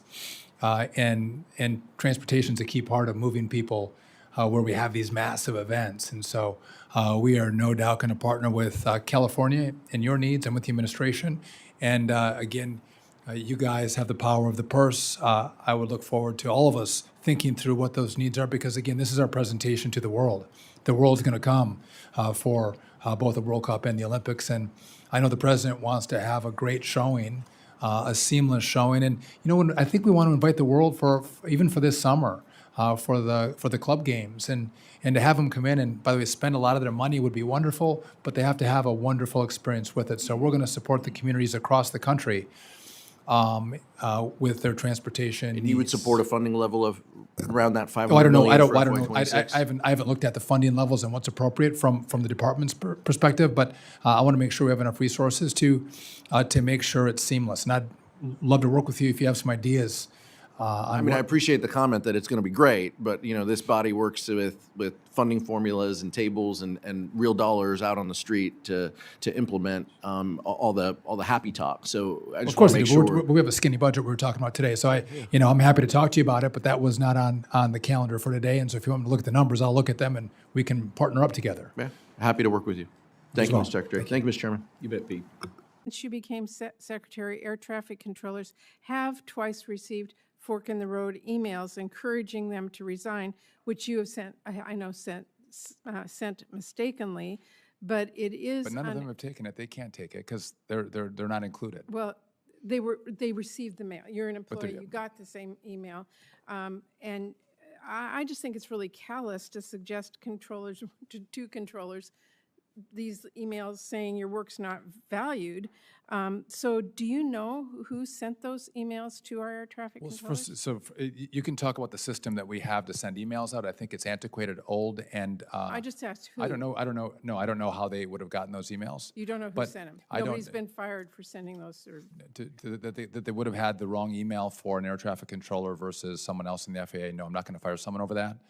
But what I am going to do is, in lightning speed, we've developed a plan to fully rebuild the air traffic control system. And so the tech team that I have in place at the FAA, they've been doing a remarkable job because it happened very quickly, and oftentimes government doesn't work that fast. And they also saw the problem that all of you have seen, and we have been working really quickly to develop a plan and present a plan. You mentioned money. I do think This is, the money that we're going to need for this new air traffic control system is not in this budget. Okay. Because I don't think we can wait until October 1st to get the resources to begin the I recognize process. that, and I am concerned as Vice Chair, working with Senator Collins, how we're going to provide that funding. This is a question we're going to have to pursue. I do want to say, you and I have talked about the importance of the FAA's oversight of Boeing, and I know you visited there in March. I'm going to be tracking carefully to make sure that the more than 50 new staff needed to support Boeing oversight are hired, and if you backfilled any employees. And Madam Chair, I know my time is limited, but I did just want to mention budget cuts, because the skinny budget that you sent to us proposes about a $3 billion increase to specific DOT programs, but overall your top line only increases $1.5 billion. So you spell out about $300 million in cuts directly. You leave $1 billion in cuts that this budget implies and are not there. So we need the details of that in order for us to do that. Do you know when we will get that? I don't have an exact date for the exact budget, but I look forward to getting it to you as quickly as possible. Obviously, we work with the OMB on You do the whole realize the budget. discrepancy in the numbers, and we need to see Yeah, where with that this, is. but they'll all match up when we give you the complete budget. details. Yes. And do you know when that will be to us? I don't have a date from OMB yet when that's going to be completed. Thank you. And Senator, I would love to work with you on I-5. I do think that's an issue that I know the delegation cares about, and I think there are some simple, maybe not simple, but easy things that we could do to think through how we could move that forward more quickly. And again, there's some certain laws in place that are prohibiting the advancement of the project, and I would love to have an additional conversation. Okay. I think it's a project that's Happy to worthy get in and touch with you should on be that. done. Okay. Thank you. Senator Coons. Thank you, Chair Hyde-Smith and Ranking Member Gillibrand, and thank you, Secretary Duffy, for appearing before us today. I do hope we will get your actual full budget soon and have the chance to review that with you. And when we do get it, I hope we will see sustained investment in Amtrak. I regularly take Amtrak back and forth from Wilmington to Washington. They hit record ridership and record profitability just this past year. It also employs 1,500 people in Delaware, which is the midpoint of the Northeast Corridor.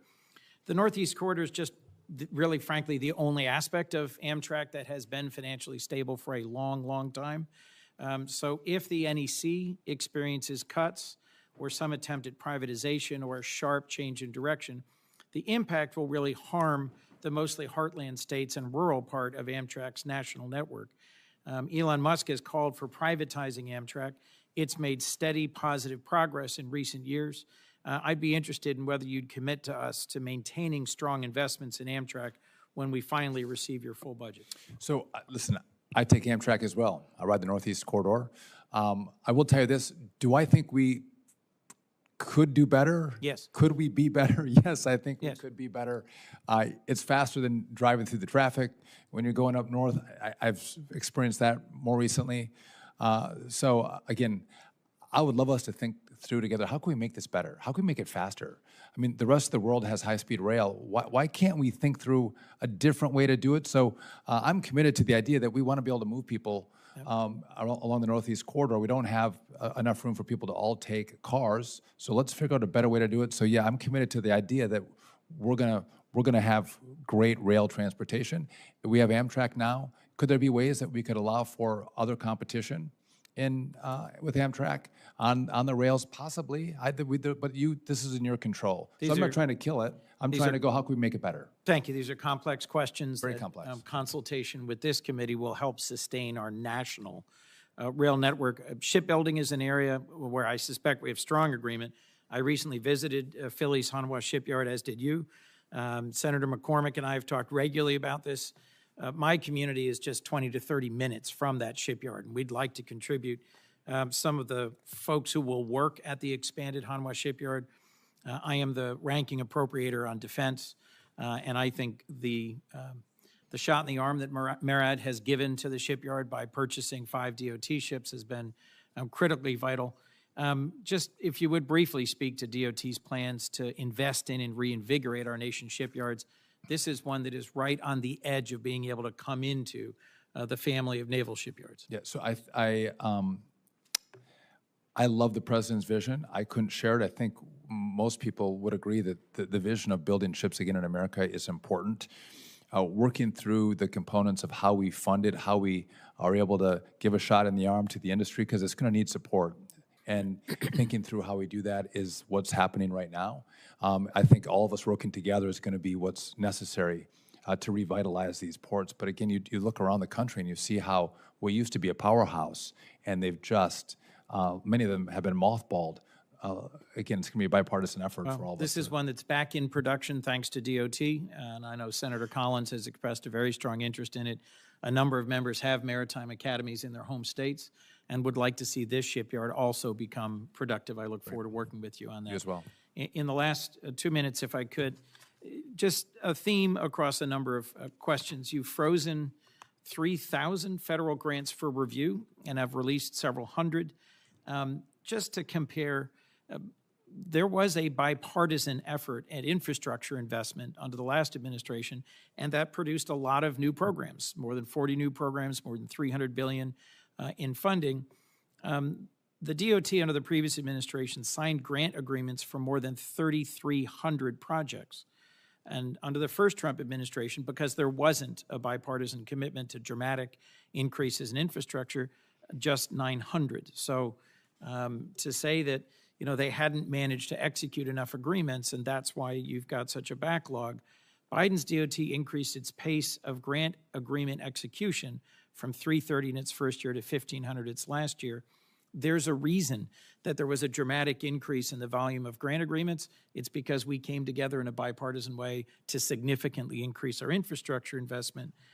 To me, the grants that are being reviewed that were appropriated and authorized by Congress ought to be moving more quickly than they are, and I hope you will speed up that process going forward. So just to be, I haven't frozen anything. So if you have a grant agreement, that money is flowing. That has not been stopped. And what we've done is asked to repurpose some of the requirements inside of those grant agreements. We're not going to enforce the climate or the social justice, but if you have a grant agreement and you have a project that's moving, the money is going on those projects. They haven't been stopped. They haven't been frozen. And even on the announced projects that don't have grant agreements, we're moving. Again, quickly, I'll show you that I've got a month-by-month chart. I'll share it with you if you want, and you can look at how we've done compared to what the last administration. And you're not going to say we're wildly slower. We're actually doing pretty well, and I think it's going to speed up as well. So we're not trying to hold anything up. We're not trying to slow down or freeze, but I am trying to pull out some things I think are going to cost you and your projects more money. And if we can build quicker and we can build with smarter requirements, I think that we have more money then to build more of your projects, which everyone wants more projects. I'd welcome a quick call about that outcome, which, as you describe it, is something I would embrace and support. Okay. I'd like to see the projects move forward. Obviously, in my state, I think literally every senator has said the same about this. And I'll send over the month-by-month analysis to your office. And forgive me, Tim and Sherry Lilly, we are sorry for your loss, and we are sorry for the ways in which air safety and tragic air accidents have impacted so many families, principally yours, and we appreciate not just your presence here, but what it means that you continue to advocate for FAA reform. Thank you, Mr. Secretary, and thank you both. Thank you. Secretary Duffy, as recently as last week, you again attacked the MTA, claiming there's a surge in subway assaults and accusing the agency of withholding information. But many of your statements misrepresent the facts and ignore documentation already provided through your department. I want to address some of those claims directly. First, are you aware that major crime in the transit system, including assaults, is down 3% since last year and down 8% since 2019? Well, I would say that's a yes or no question. Well, no, that's wrong. The assaults that we've seen are up 60% with MTA in the system since 2019. Why do you continue to ignore this and lie about this in your public comments? Well, my question, why do you continue to lie about people being lit on fire in subways or pushed in front of trains? You should be fighting to make sure your subways are safe. Our subways you want people to ride subways, let's make subways safe. Reclaiming my time.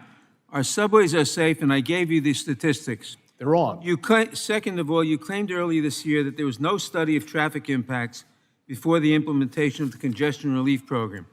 Are you aware that in 2023, your office received a nearly 4,000-page environmental assessment that thoroughly analyzed traffic patterns, transit operations, and environmental impacts in detail? Are you aware that your governor did not want to move I forward asked if your with question, are you aware that you congestion got, pricing are you because aware didn't that? want the Excuse electorate me, to know that? Answer my question. Are you before aware that November? you got that 4,000-page environmental assessment?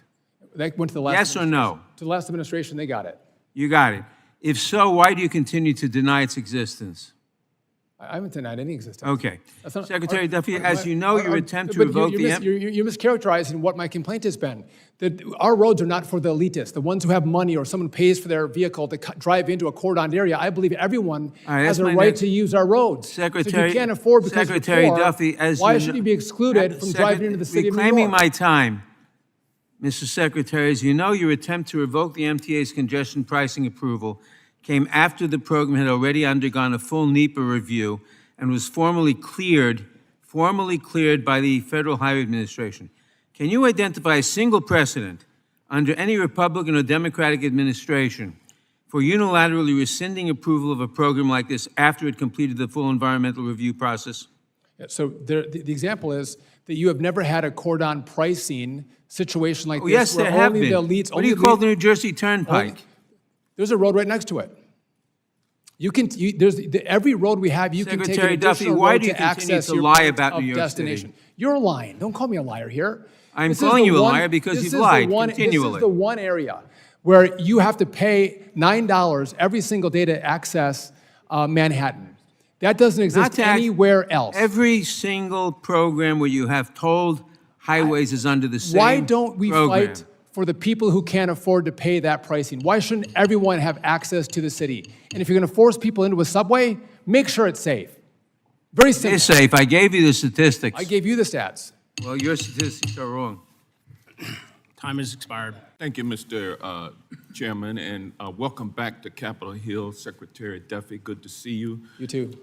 Air traffic controllers perform a very high-stress job in a very high-stress environment, correct? Yes, they do. And even before Donald Trump took office, there was a shortage of air traffic controllers. They're having to work overtime.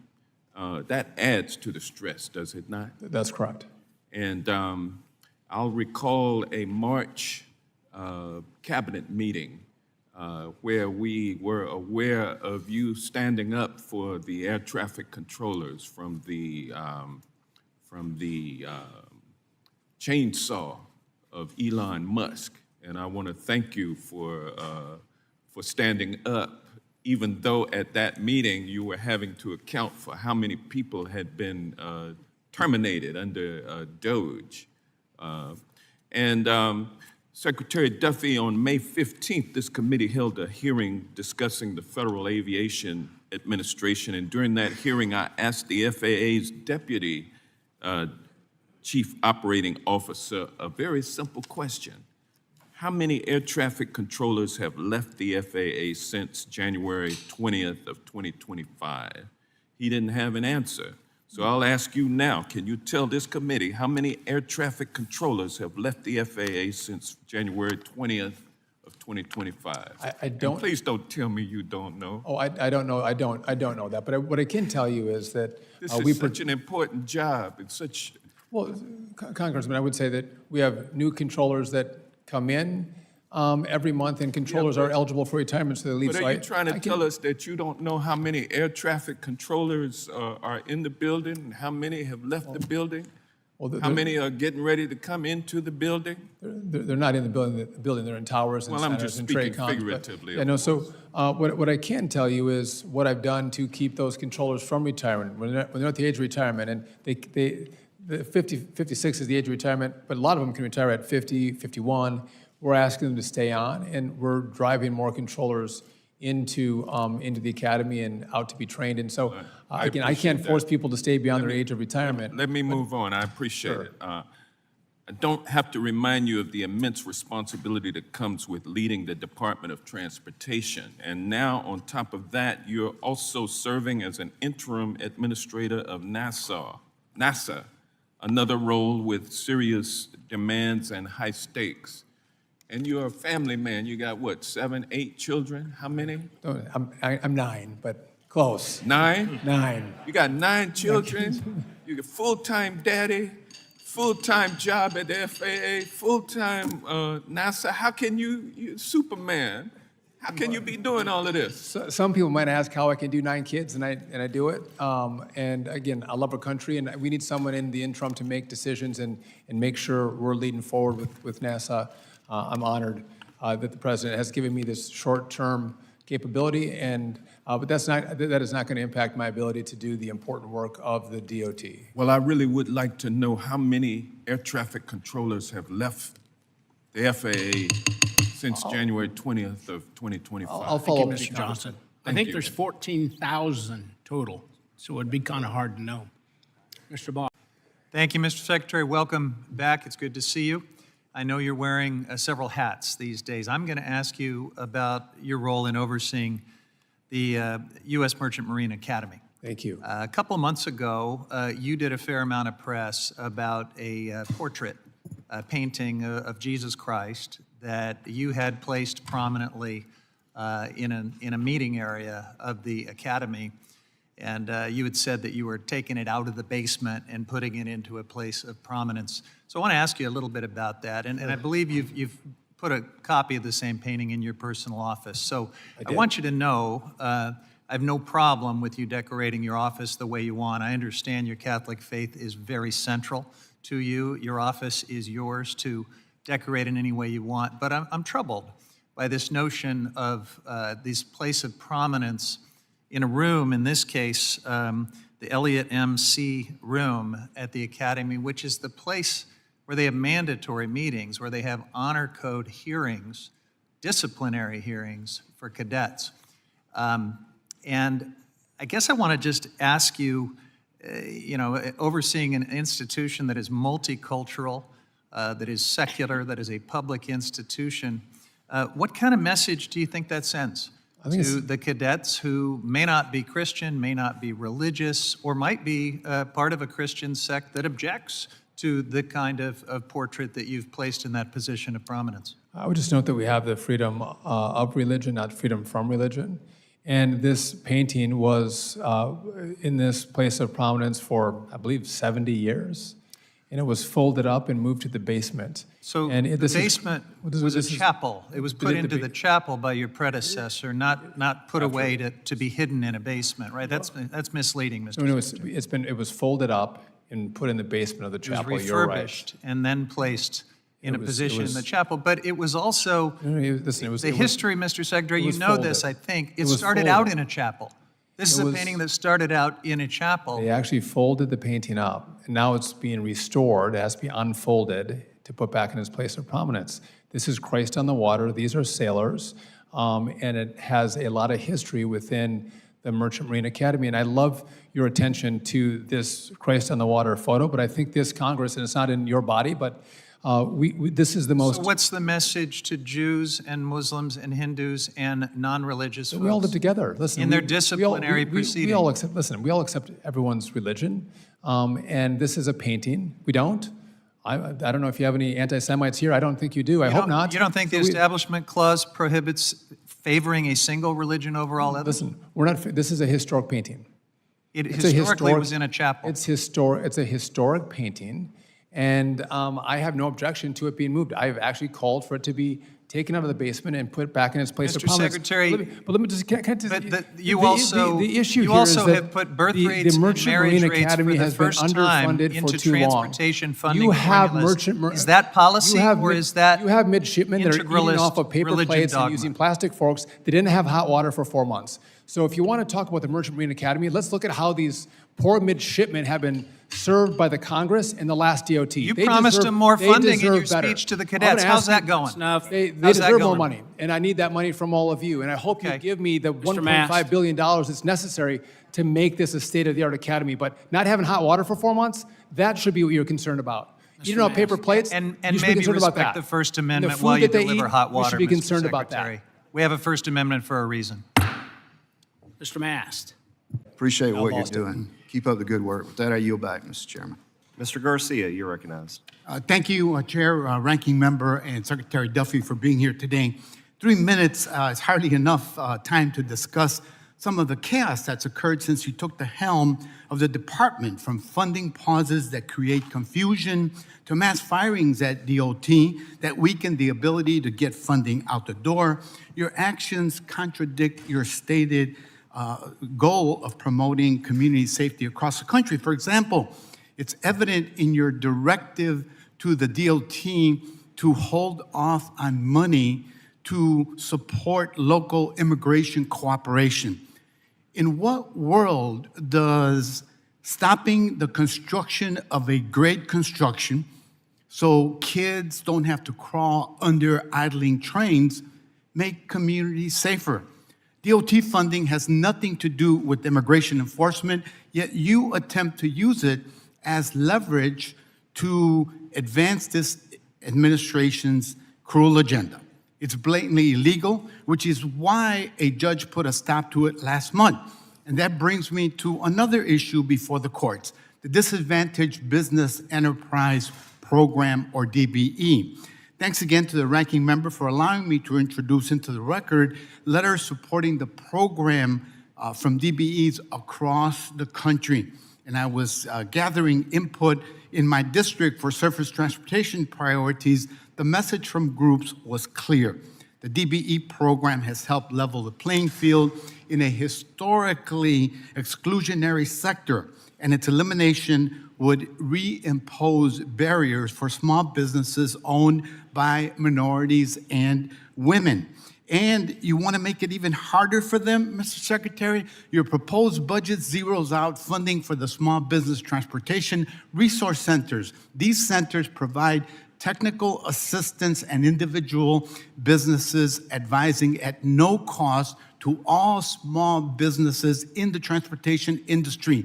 In the Great Lakes region, the Illinois Hispanic Chamber of Commerce has provided over 700 small business owners from all backgrounds with help to bid on government contracts. Mr. Chair, I'd like to submit this letter from the Illinois Hispanic Chamber of Commerce for the record, describing the vital role of small business transportation resource centers.